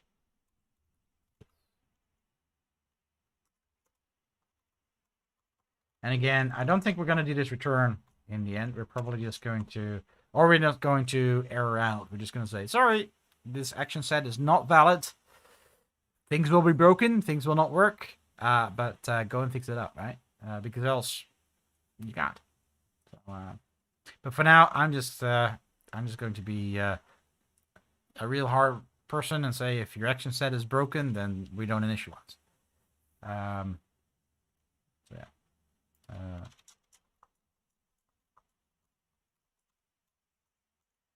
Because that does kind of make sense that if we don't have them, that we just skip them. Ooh. It also helps if I actually set that the right way around. All right. Now we're on time. I want to get to a point before we call it a night that it's actually initializing these base things. Obviously, we will not have a working plugin after that. A lot more needs to be added, but I don't think we can make that before 12.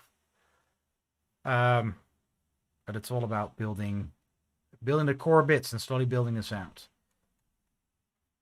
Even though I'm going to be working on Godot 4 from Monday onwards, as far as my Godot responsibilities go, I am planning on working further on this plugin because I see that as a base to try things out. So I will keep working on this after tonight.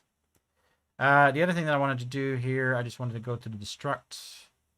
So we're gonna make sure that we delete things in the right order.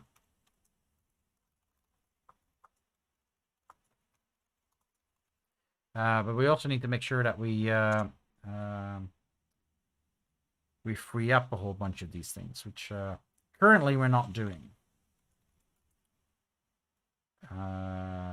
While path empty. So while we're not empty, path is pass back. Delete path. Path put back. Bye-bye. All the way until we're empty. And actually, I think that's a good point to say. Let's go back to path. We actually want to have a destructor here. And we really should have them on all of them. So here we're going to say path. Oops. There we go.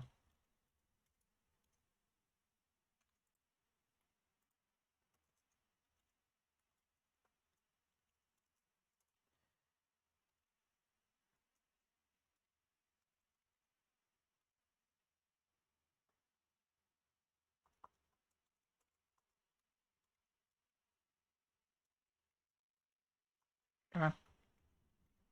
There we go. Okay, if we don't have it, we gotta free it. So our creates is calling XR string to path.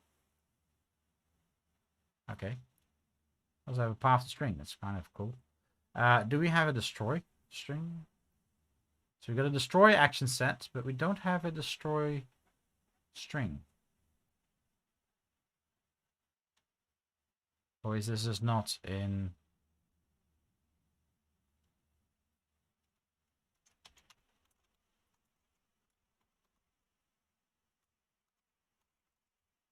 So we have a destroy action set. We have a destroy action.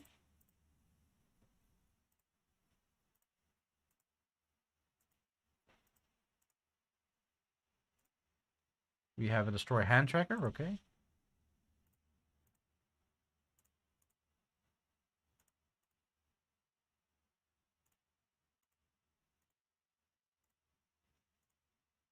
We do not have a destroy path.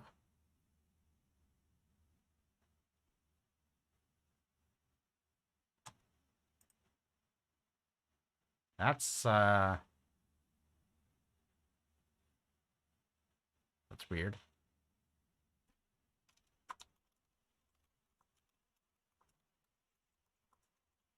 I'm guessing. Thinking out loud here. But I'm guessing that string to path doesn't actually create a new object. It just gives us an object or a pointer out of an enumeration or something like that. So I don't think there's anything to destroy there. It's actually a good one. How is XR path defined? It's going to take a while to find, I think.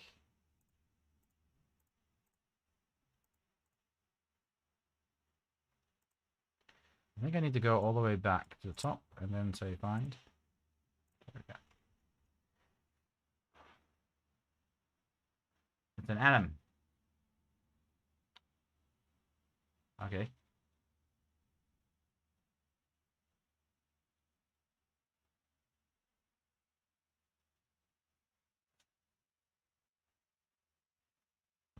Some sort of object pointer. Yeah, they're kind of the same.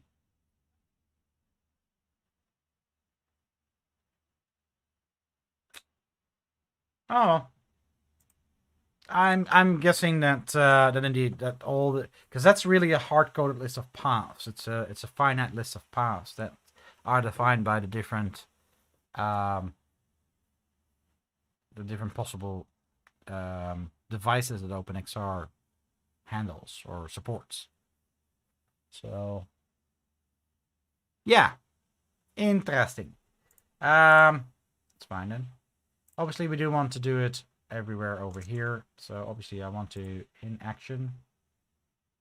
I do want an action destruct.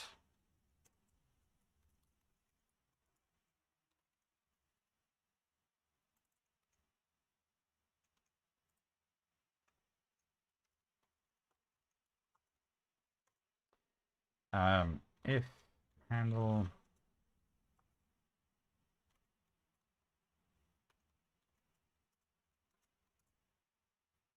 so that one we did have, right? XR destroy.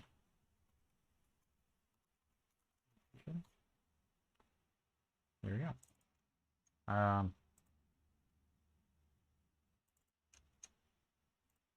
There we go. Bye bye action. Is that a no? It's just the action itself. Cool. So make sure that we delete that one. And that probably means that once we have the handle, we actually want to make sure that the properties all become read-only, because there's no point in changing them after we create them. So that's probably something that we'll deal with. And obviously with the action set, I want to do the same thing as well. Let's create a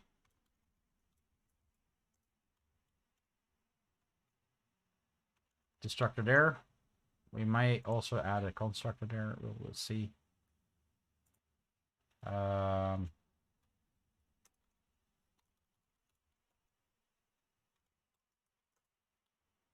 If handle XR, no handle.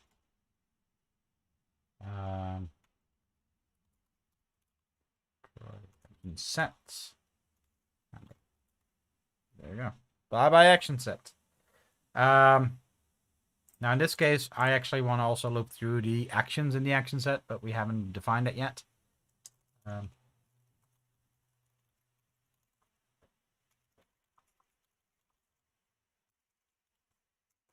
the next thing that we're going to do. All right, so we've got some cleanup. Now, obviously, at this point in time, we still don't have that if we uninitialize, we clean up. So we're actually going to add some code for that there as well. But that'll be a slightly different version of this. Because here we really want to destroy it, and destruct it, completely get rid of it. We want to free up the memory. But we also want a version that's the opposite of create, where we just release stuff. And again, it's going to be interesting that once we've got paths defined, it doesn't matter whether we reinitialize things. The paths are set. They're done. Which is fine. Actually, I think that I think I'm going to do a void destroy here.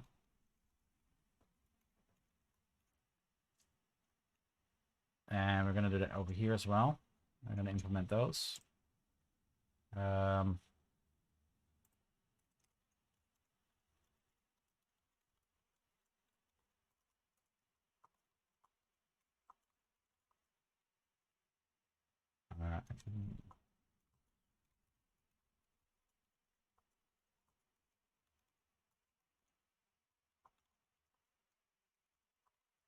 here we're just going to go clear.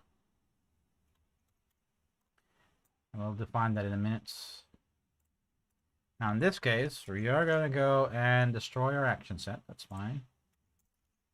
But that also means that obviously we have to clear that. Because here the idea is, again, I don't think there's any practical scenario where you would want to deinitialize the OpenXR system and then reinitialize it. Really, the whole system is designed that once you've initialized your VR interface, you just use it. But there will always be someone who does it. So I'm a strong believer in making sure we make support for that.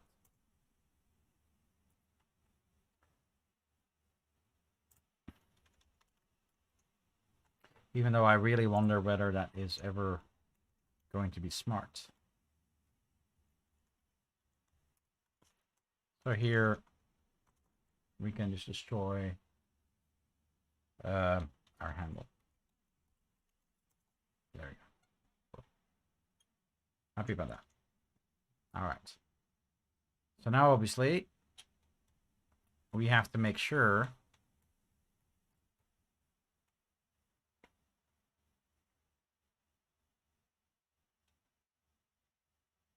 that are uninitialized,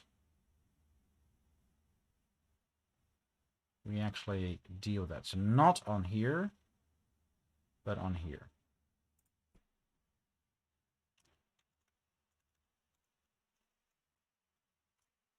Let's make a note here.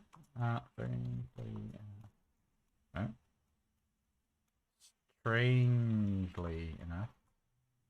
I'm still not sure if I spelled that right.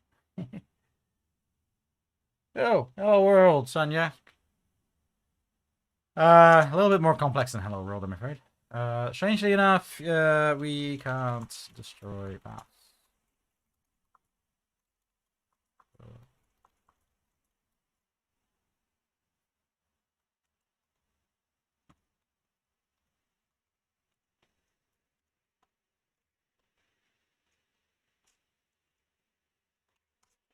For uint I is 0, I smaller than. So obviously this is going to be removed in due time, or changed or something. Not quite sure yet. No, action sets dot size I plus plus.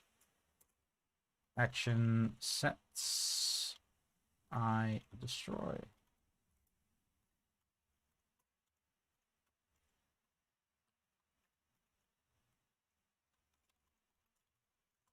So this clears all the OpenXR objects, but it keeps our action set structure intact so that if we reinitialize, we end up with our old action sets again. And maybe that's the only way or only reason why you wouldn't uninitialize. You would uninitialize, change your action sets, and then reinitialize. Sounds a little convoluted to me, but yeah. I think that is for much later to worry about. So we now have our left hand and our right hand. We now have our initial action set that we push in here. Now we need to start defining our actions.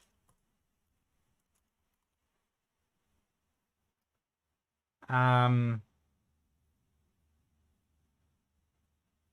a good one.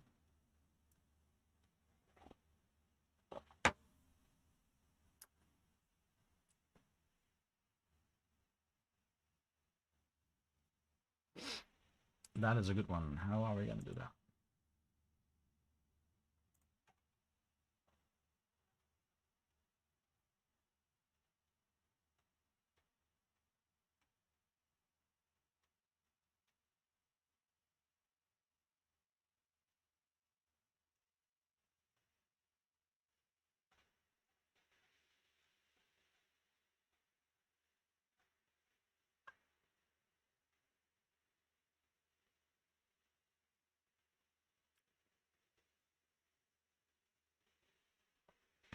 I'm just thinking about, is there a shorthand that we can use? Because it's going to be a little bit lengthy. A little bit more lengthy than I would like. I'm actually going to create a constructor for our action set as well, because that's just going to make this look a lot cleaner. So I am going to go and say action set const char rename. Learn type as const char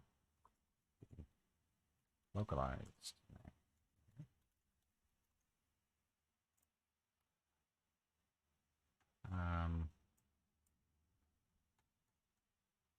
This is one of the reasons why I think it might be smarter to start moving some of these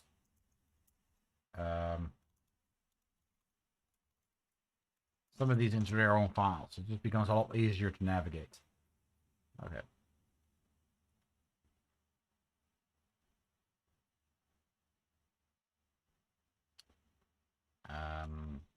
So that's just our 2 string copies, isn't it? There we go. That's that one. And that one. And again, this is where it really would pay off to actually call set localized name. You know what? I am going to do that. And I'm going to do that for the other ones as well. And the reason I'm doing it this way is we can eventually add some checks here, whether whether our names are too long. Because that really makes sense to have that in our set name. So let's be consistent with that here as well. That localized name. And I'm too lazy to put that in right now, but I really should. So yeah, so really what we want to do is something like this. If strlen name is bigger than, I'm just gonna do it per pass. Boom. There we go.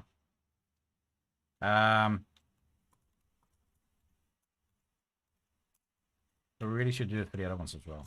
Copy. Name. That's one. Name.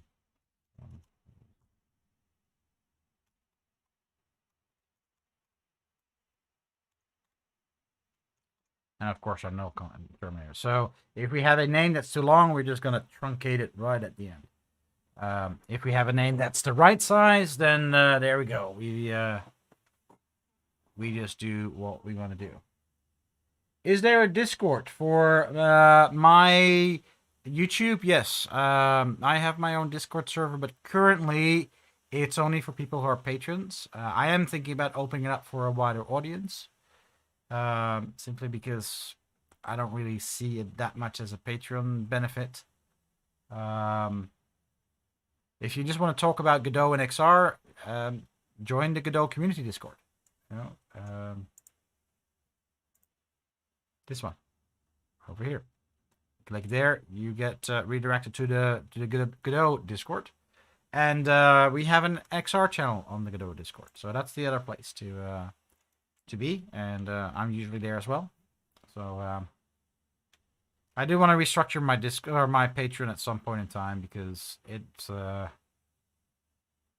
don't really know what sort of benefits I can really offer to someone who's donating money. I really see it as a way of people being able to hand me some money to either thank me for what I do on stream and in tutorials, or you know, who just want to support me in that way. Because I do use that money to buy equipment. So I bought some lights the other day. I've bought my my game capture from the Patreon money. I actually bought this desk. So there's a bunch of things that I do with the Patreon money just to support the tutorial work that I do. And thanks for everybody who is donating. You know, that's I know that, you know, one of the promises that I make for patrons is that I usually have a scroll at the end of my tutorials that lists all the current patrons. Unfortunately, I don't have a way to do that for live streams, which seeing that live streams right now temporarily is my main focus of my channel. I'm going to come back to tutorials now that I've got more time. But obviously, you know, I feel a bit bad about that. But that said, those patrons that I've talked to, they seem to understand, and you know, they're my patrons because they want to support what I do. And whether I've got a scroll on my videos or not is, I guess, less important.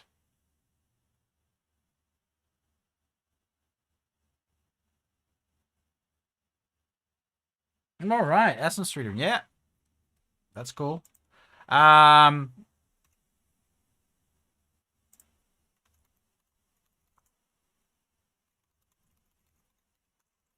You should take a look at this topic. So this is a script. I use this at several places that actually loads scenes in the background. But if you look at how that script is put together, you can see how you can do things in threads in Godot, which is very important for something like that. So if you want to move through an endless world and you want to load chunks as you go, or generate chunks as you go, you want to do that in a thread, so that you don't hang your game. Just a little pointer for you there. Okay. Set name. So obviously I want to do the same thing for the other ones, but I'm lazy right now. I'm not going to do all that.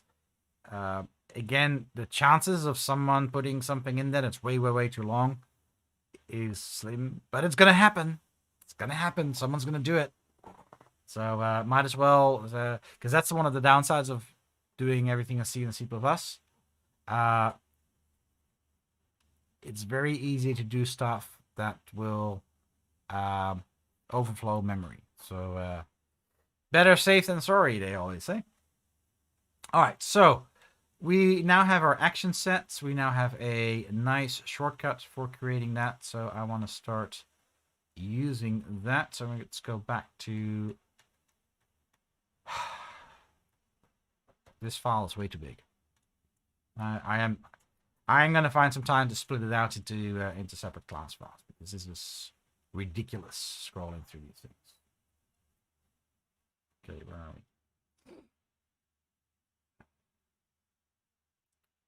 Did I scroll past it already?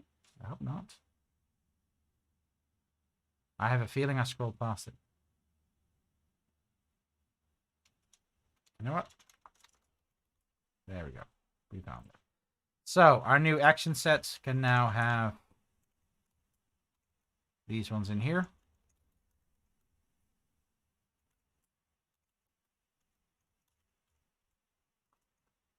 Now we could do a register action set just like we do here. I might actually add that at some point, but for now I'm happy enough to do this like this. But for our actions, I'm going to add that as a function. So we don't have this one yet, but I want to do a actually that's going to be called an action. I'm just going to call it action right now because we don't have the actions yet. And again, we have to scroll all the way up. Add action. Name. Description. So obviously we're going to replace that with the real actions that we want to do. But then after that, I can say action add path, left hand, right hand. All right, cool. So that's how we're going to be defining actions, and we're going to repeat that over and over and over and over again. And again, you know, we get that pointer back, but obviously, oops, and I do want that to be a pointer. But yeah. So let's go and define this. So that's going to be on our action set. First of all, we need to do an std vector action, action pointer. Actions. So we need to have a place to store those. And then here, obviously, action pointer add action, p name, p localized name. Here we go. Alrighty. There we go. That was a quick way to go back there. So we're going to add that over here. Boom.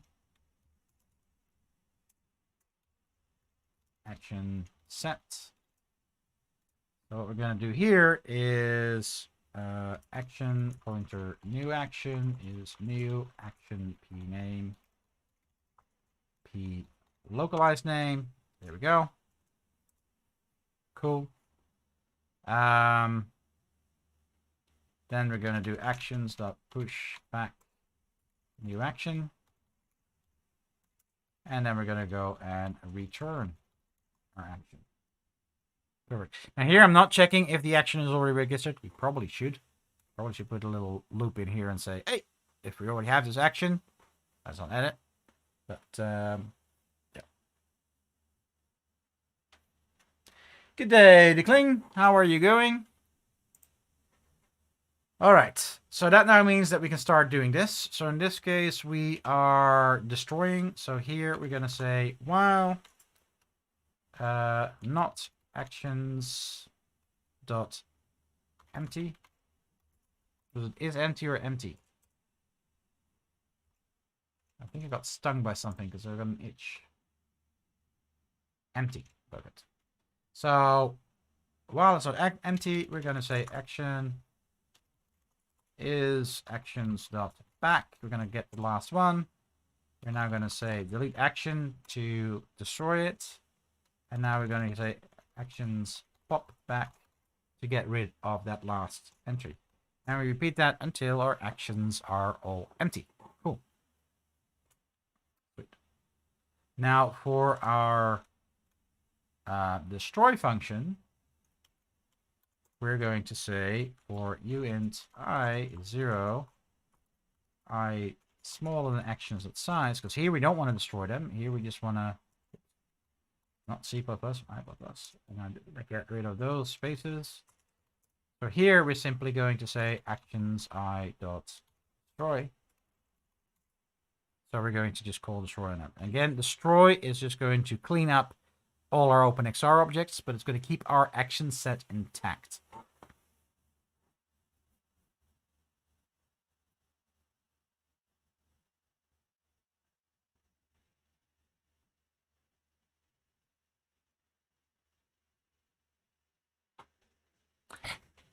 Yeah, Ronnie, that's why I showed him the background loading tutorial on the docs. By the way, the docs,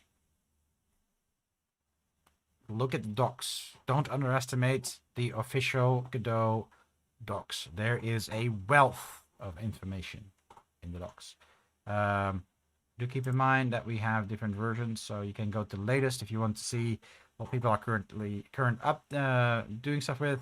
Stable should be pretty much in line with what's in with the current stable release, which I think is the same as 3.2. I'm not quite sure why those are split out. Maybe it's already based on 4. I'm not sure.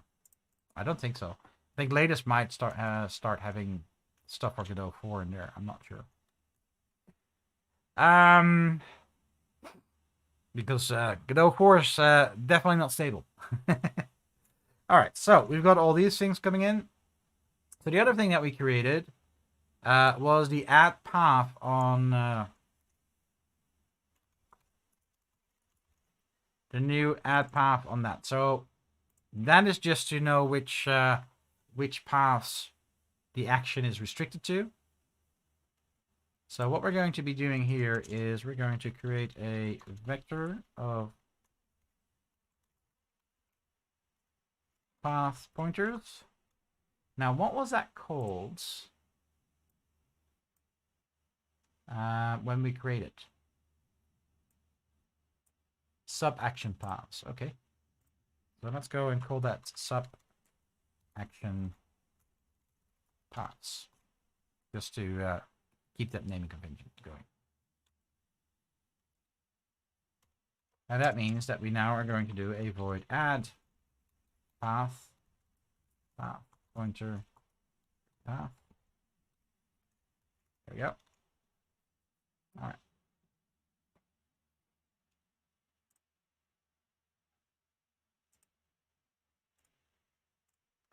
Can add it here. Now again, we should loop through our vector to see if we already have it, but I'm a bit lazy because we're also running out of time.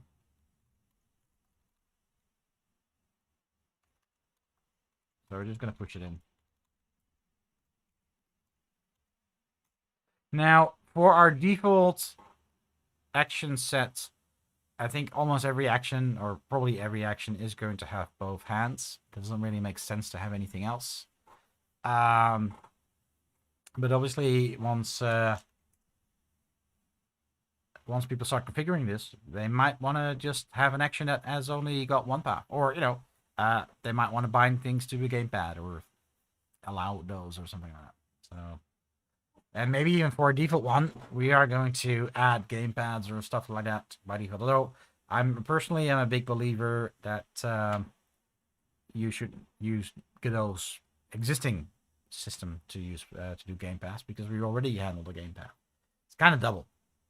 So I don't know. All right. Now, in this case, we're not going to do anything in destroy because we're not destroying paths. But we're also not going to... No need to destroy our paths or delete our paths. No. And this is where it's important that our actions and action sets are deleted before we delete our paths. So if we look at our uninitialized or if we look here, we're first deleting our action sets, and then we are deleting our paths. Now, there is an argument saying it doesn't really matter, because once we delete our paths, we're going to delete our action sets. So let's say that we flip the order around.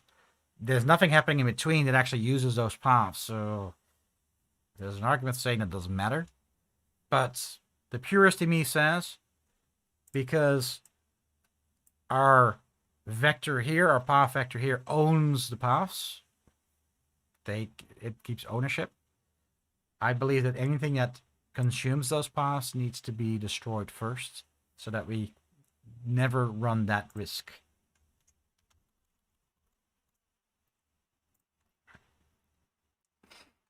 No, we actually need to go to actions. So our path gets added. That's really cool. Our actions get added. So we now need to start implementing this. But before we do that, let's go to here. All right. So what I'm going to do over here is I'm actually going to say, I'm going to turn this around. And I'm saying, if we don't have a handle, let's go and create it. But if we do, instead of doing this, we are here going to say, let's go and create our actions.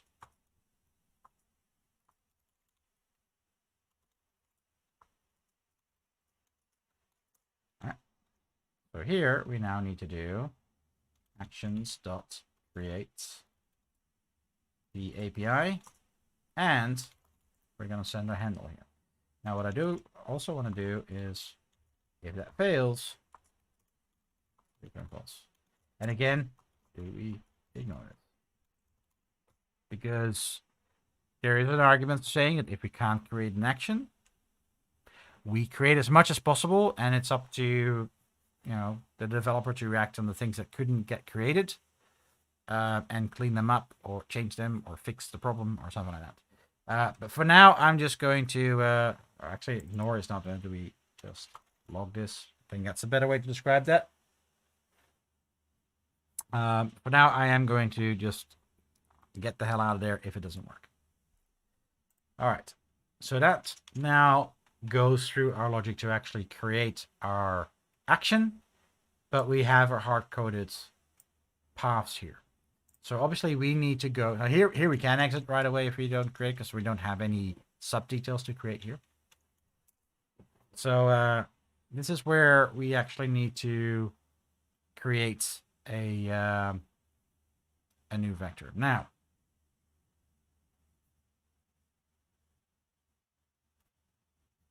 what I'm going to do here,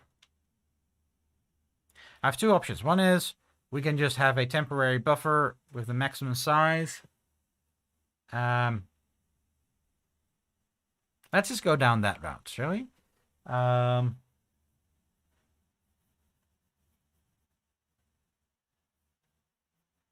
We don't really want to allocate memory. I think that's just a waste. So I think what we're going to do is we're just going to say XR path.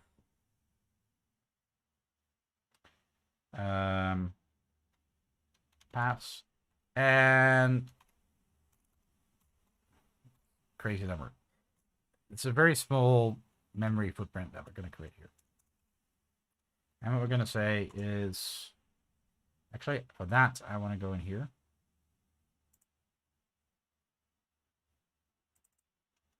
I want to make sure that we're using the same type.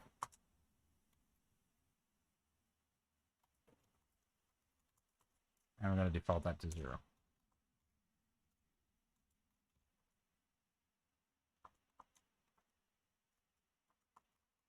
So let's go. Did we just call that pass? No, we call that sub action pass.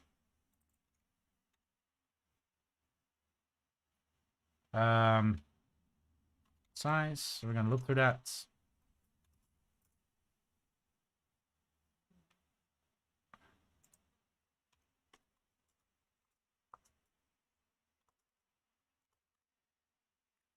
If someone adds 128 paths to this, then good on them. Sometimes just for safety's sake, right? All right, so path, pointer path is subaction path. All right, so we're going to grab that pointer.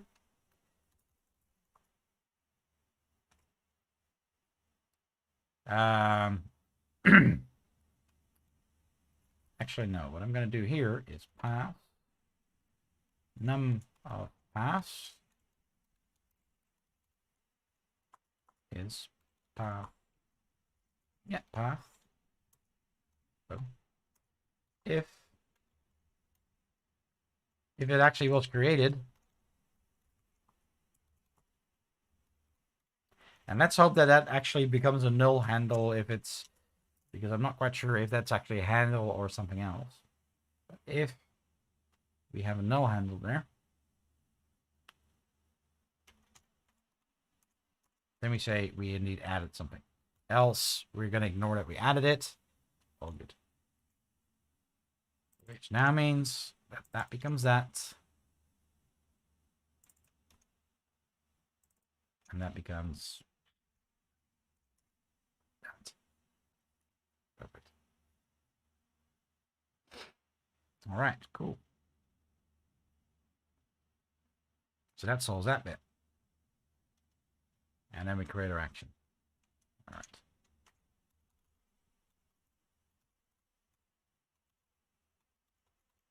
All right.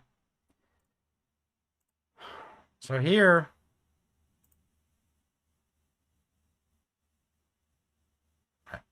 sorry, I got confused for a minute. So here we have all the actions that we had. Boom, boom, boom, boom, boom, boom, boom. That called this function. So this function we no longer need. Yeah. That's our old one. Goodbye, old one. Let's go and get rid of that one. And it means we also no longer want that one. Cool.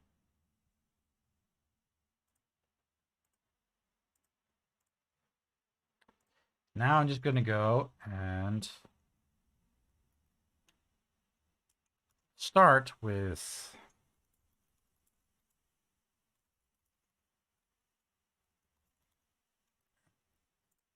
we're going to start just creating the actions that we had before. These are probably not going to be the actions that we stick with, but I want to reproduce the original or the current implementation using the new approach.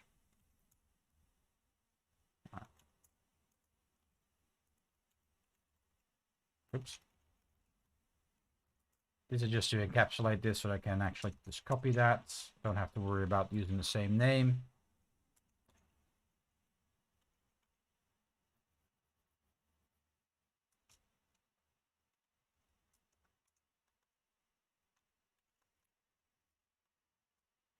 Oh.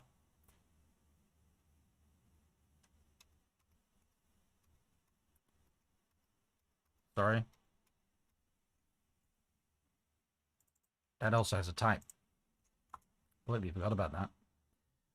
That also means that we obviously need to add that to our constructor, or else it's not going to work. I did. I already had it in... Oh, I had it in the constructor, but I don't have it in the add type. Okay. Kind of important. Needs to be in there.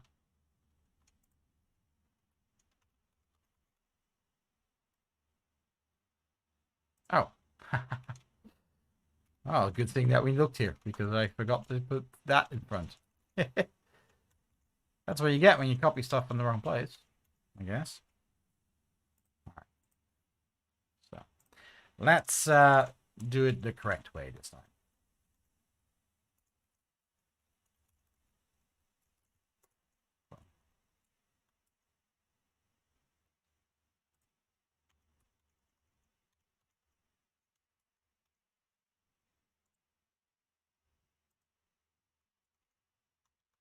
Perfect.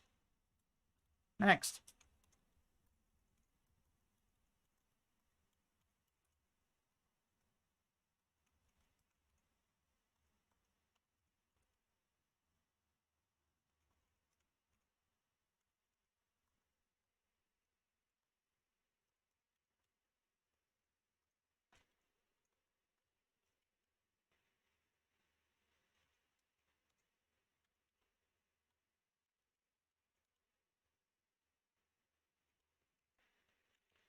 There we go. Cool. There we are. So those are our actions.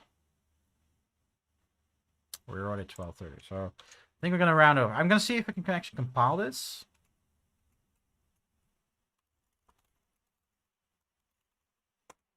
Let's see how far we get. Now this is not gonna run because we destroyed way too much, and it's gonna probably crash if I run it right now because I've got a whole bunch of structures that we're no longer initializing because they've moved somewhere else. But okay, so that's something that I was afraid of.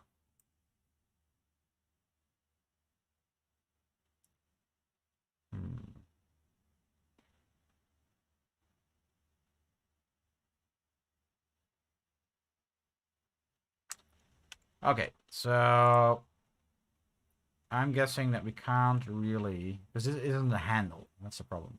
Oh, that's not that. So, you know what? To set that aside, I actually want to rename that to path. And we don't really have a way to do that. Okay, that's fine. All right, path. So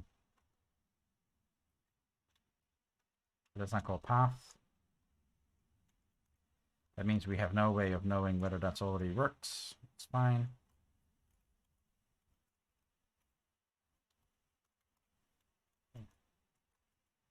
Okay. So that means that that makes no sense either. So if it for some reason failed to create, we're still adding it in. Personally, I think I don't know actually, to be honest. It's worth trying at some point to just put a bogus path in that should in theory fail and see what return value you get. Might just be 0, might be -1, might be that it doesn't do anything. So yeah, that's something worth trying out. I'm actually gonna make a note of that and say, here we should find out what value gets good.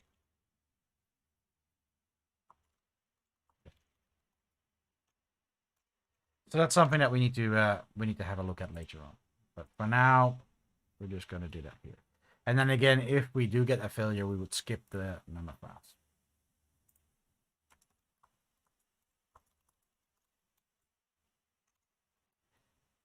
Probably will bring it down to 16 or something at some point in time. Just doesn't make sense to have that any bigger.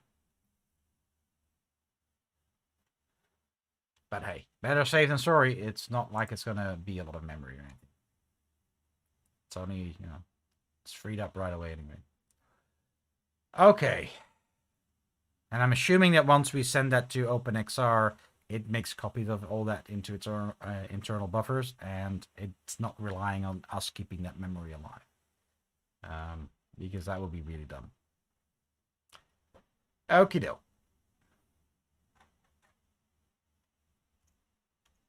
Let's try compiling again.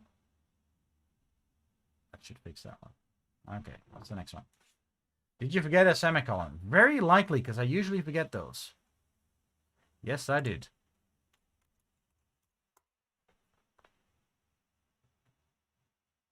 You can leave them out in a lot of places now, but not everywhere.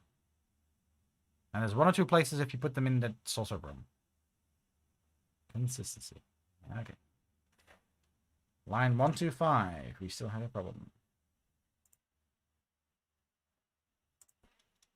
Yep. We'll get there. Actually, I might just do the other structure as well. Let's see. All right, 139. Syntax error near identifier 139. Okay, so we didn't do the rest here either. Should have noticed that when I saw the other part going wrong. There we go. All right. Can I convert argument 1 from XR path to path? Why am I sending XR path there? Look at that.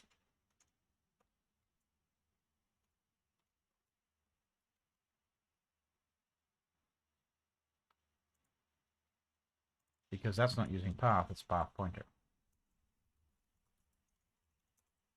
Yeah, that makes sense. What now?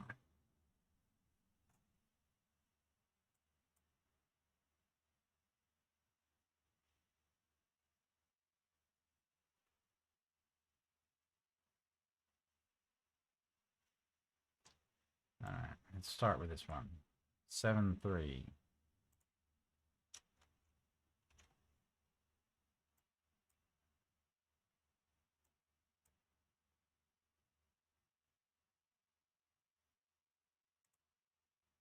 Char pointer const. Name.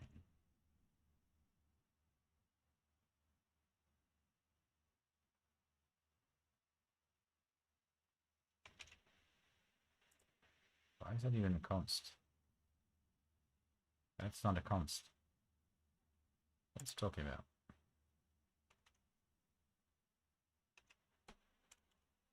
Really? Since when is that not allowed?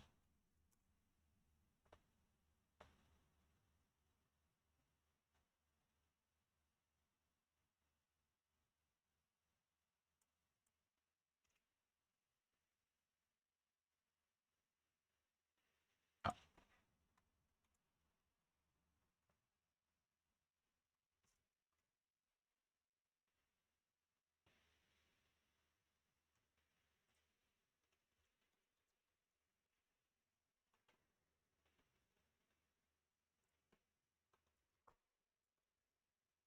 I'm very surprised that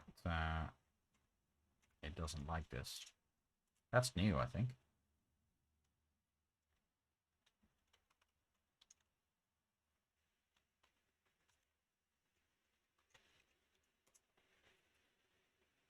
But, yeah, it is what it is. All right.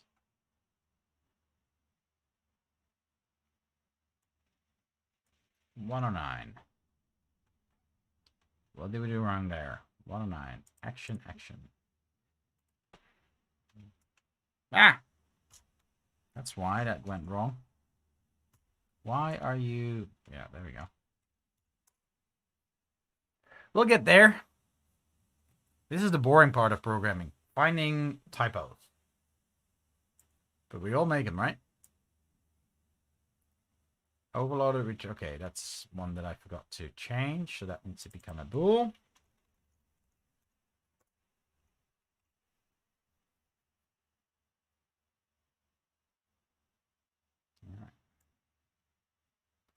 No overloaded arguments. Okay, 228. 228. I already know what we did wrong there. I forgot to add p type in there. Right.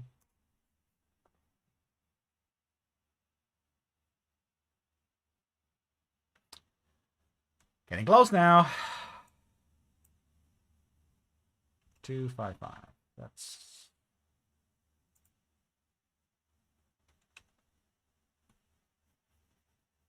Just not a member of... Oh. It's a pointer.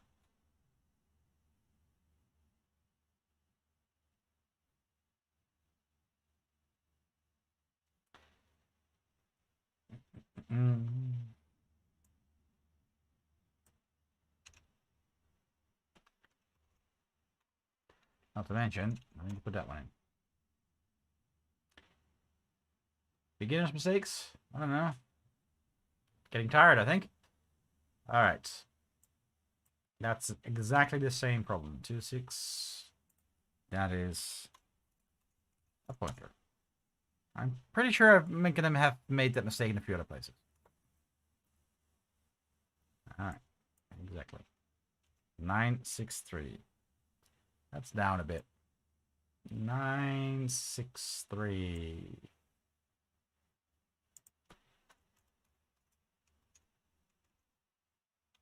Whack-a-bug. Yeah.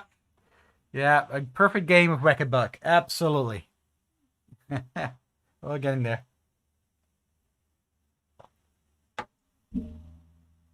Oh, we're no longer using result. Yeah, that's logical because we commented a bunch of things out. Actually, let's go and remove the stuff that we've already done. All right.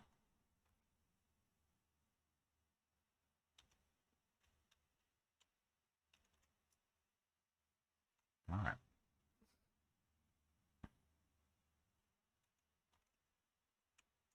Also helps if I say, oh, and I didn't actually look at the error. We've got a problem going from path to path pointer. Okay. 1, 1, 5, 5. Now that's pretty sure. Okay.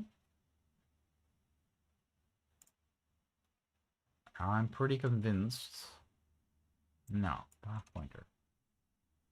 Can I convert path to path pointer? 1, 1, 5, 5. Is the path. Oh.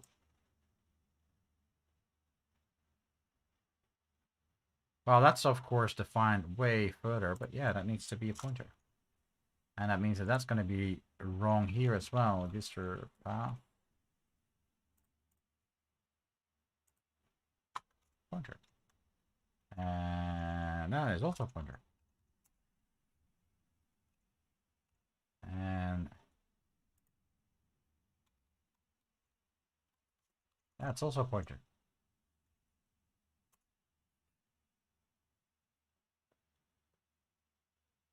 All right. 1, 2, 6, 9. 1, 2.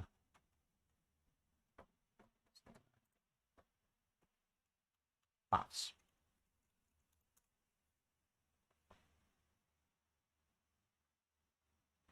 All right. 1, 2, 7, 8. Yep. Well, at least I'm consistent in my mistakes. That's at least something. All right. 2 errors. I only count 1. Who's this one? 1, 6, 8, 6. Okay. What is that? 1, 6. And that's probably because we've gutted a whole bunch of things. 1, 6. What was it? 1, 6, 8, 6. Boom. Update controls. Okay. And that's correct.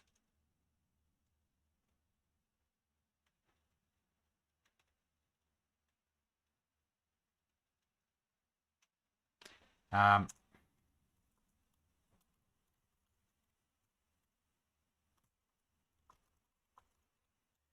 just going to go and comment that out because that all makes a lot of sense. Seeing that we're replacing all this with our new system, so it doesn't make any sense to keep this. But I'm not going to remove this yet because we need to re-implement it. So we're going to have to go and look through our actual controllers once they're activated and then run through this. And this is going to be where it's going to be important that we're going to have a duality. We're going to have all the actions that we've defined in our action sets as hard-coded actions. We're going to check if they actually still exist. And if they still exist, we're going to react to them and have our backward compatibility going. But if they've been removed because the developer has decided to create their own actions, then we are going to be changing that. We are going to do different logic. We're going to react to the actions that have now been defined. So that needs to be rewritten. So that's why we're going to disable that just for now.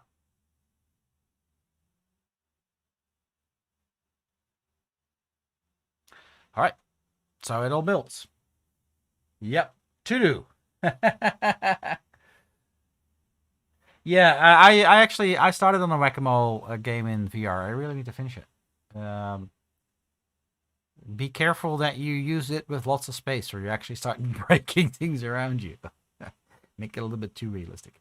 All right, guys, it's 12:30, so we're not gonna finish this tonight. The next step is we now have our action sets with our actions. Now, if we go to the code that we've commented out somewhere, not this code, but where we are defining everything. So up. Here we go.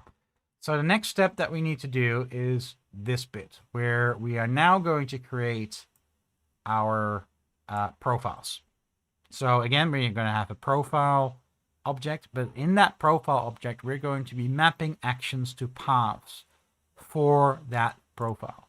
So again, here, a lot of that stuff is hard-coded because we've got a fixed number, but we need to go and make that vectors so that they can be edited and they can be different from each one. So yeah, so we're going to solve that slightly differently.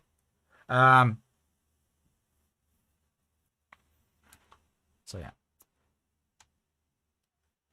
but that's, well, we might do that next week on stream then, because I do want to finish this, and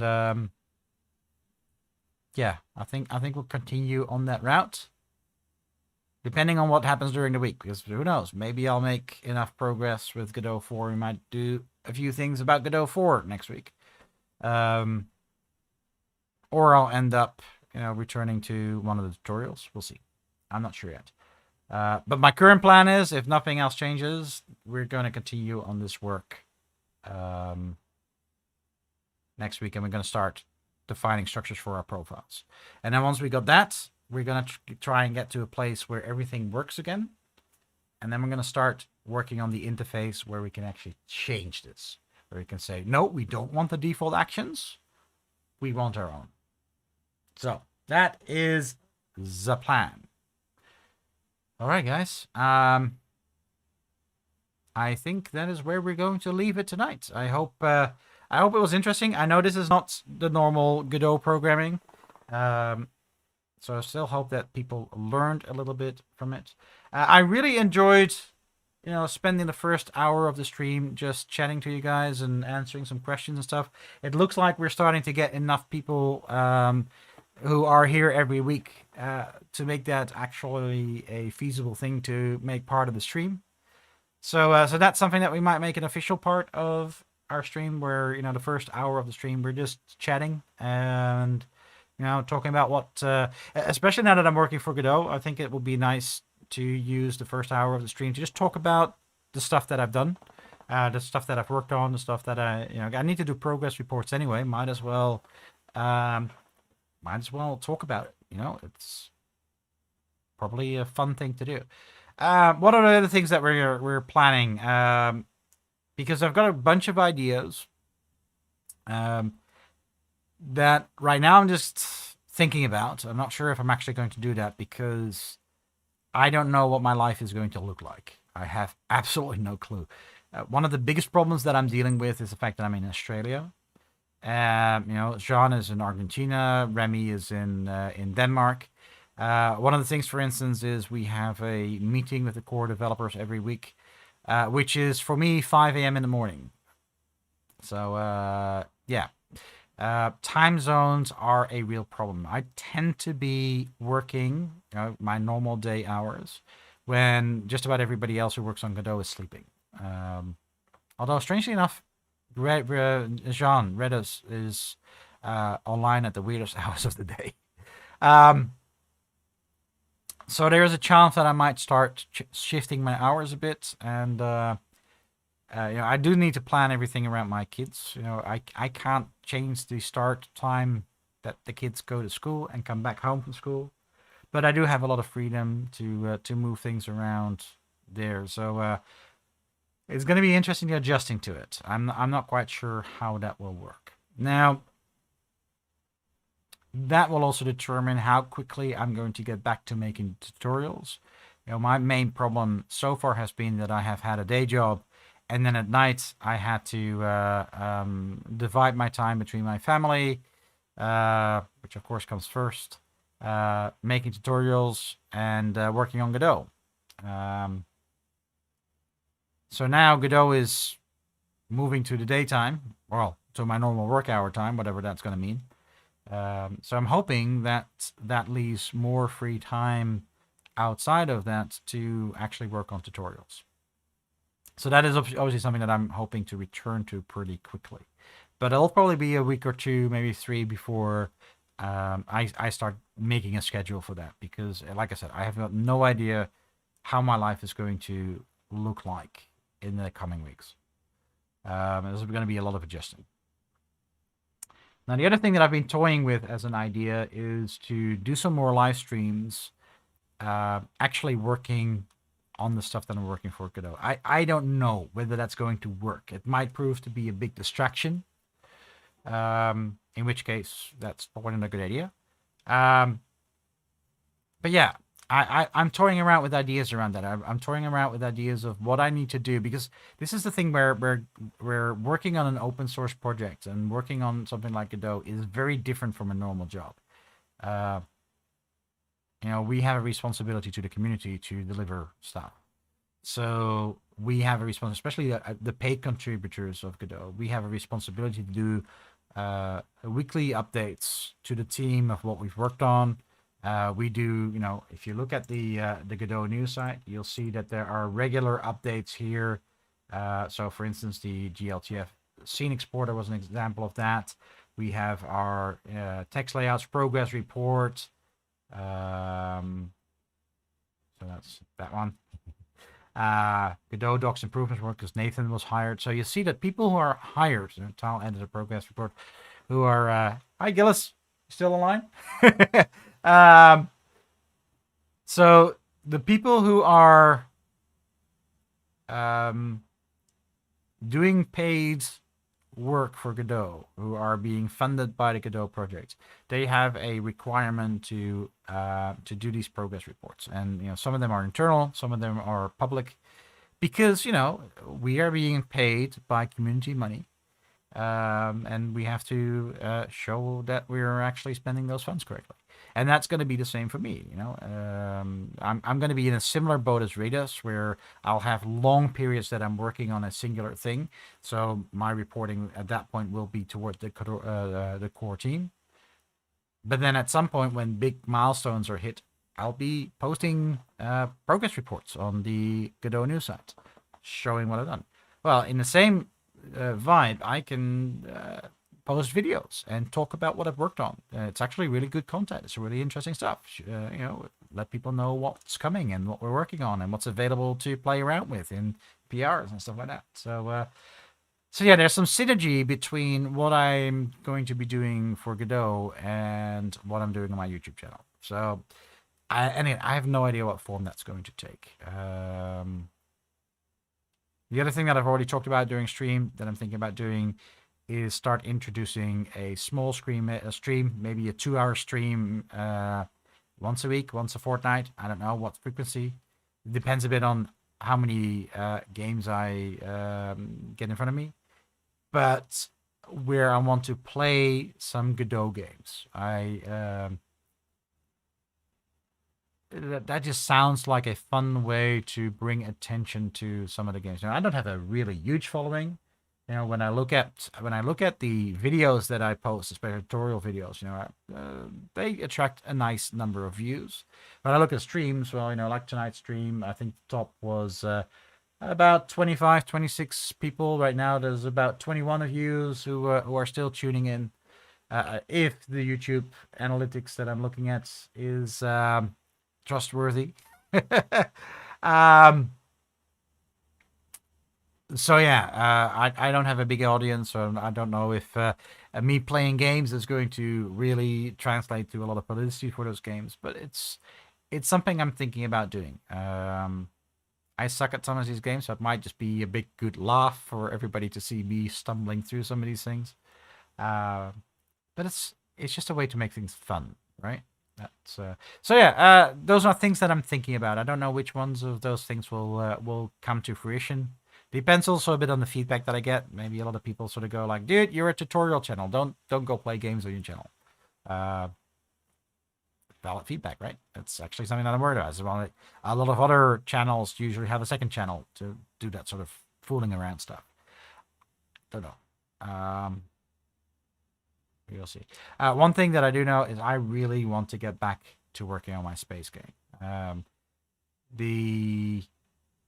I might do another stream around the race car game, but I think for the race car game, I really need to get back to actually making tutorials. But the space game, I really want to get back onto that. Because that was really fun content to stream, so I want to get back into that. So yeah, plenty of stuff to think about and to do.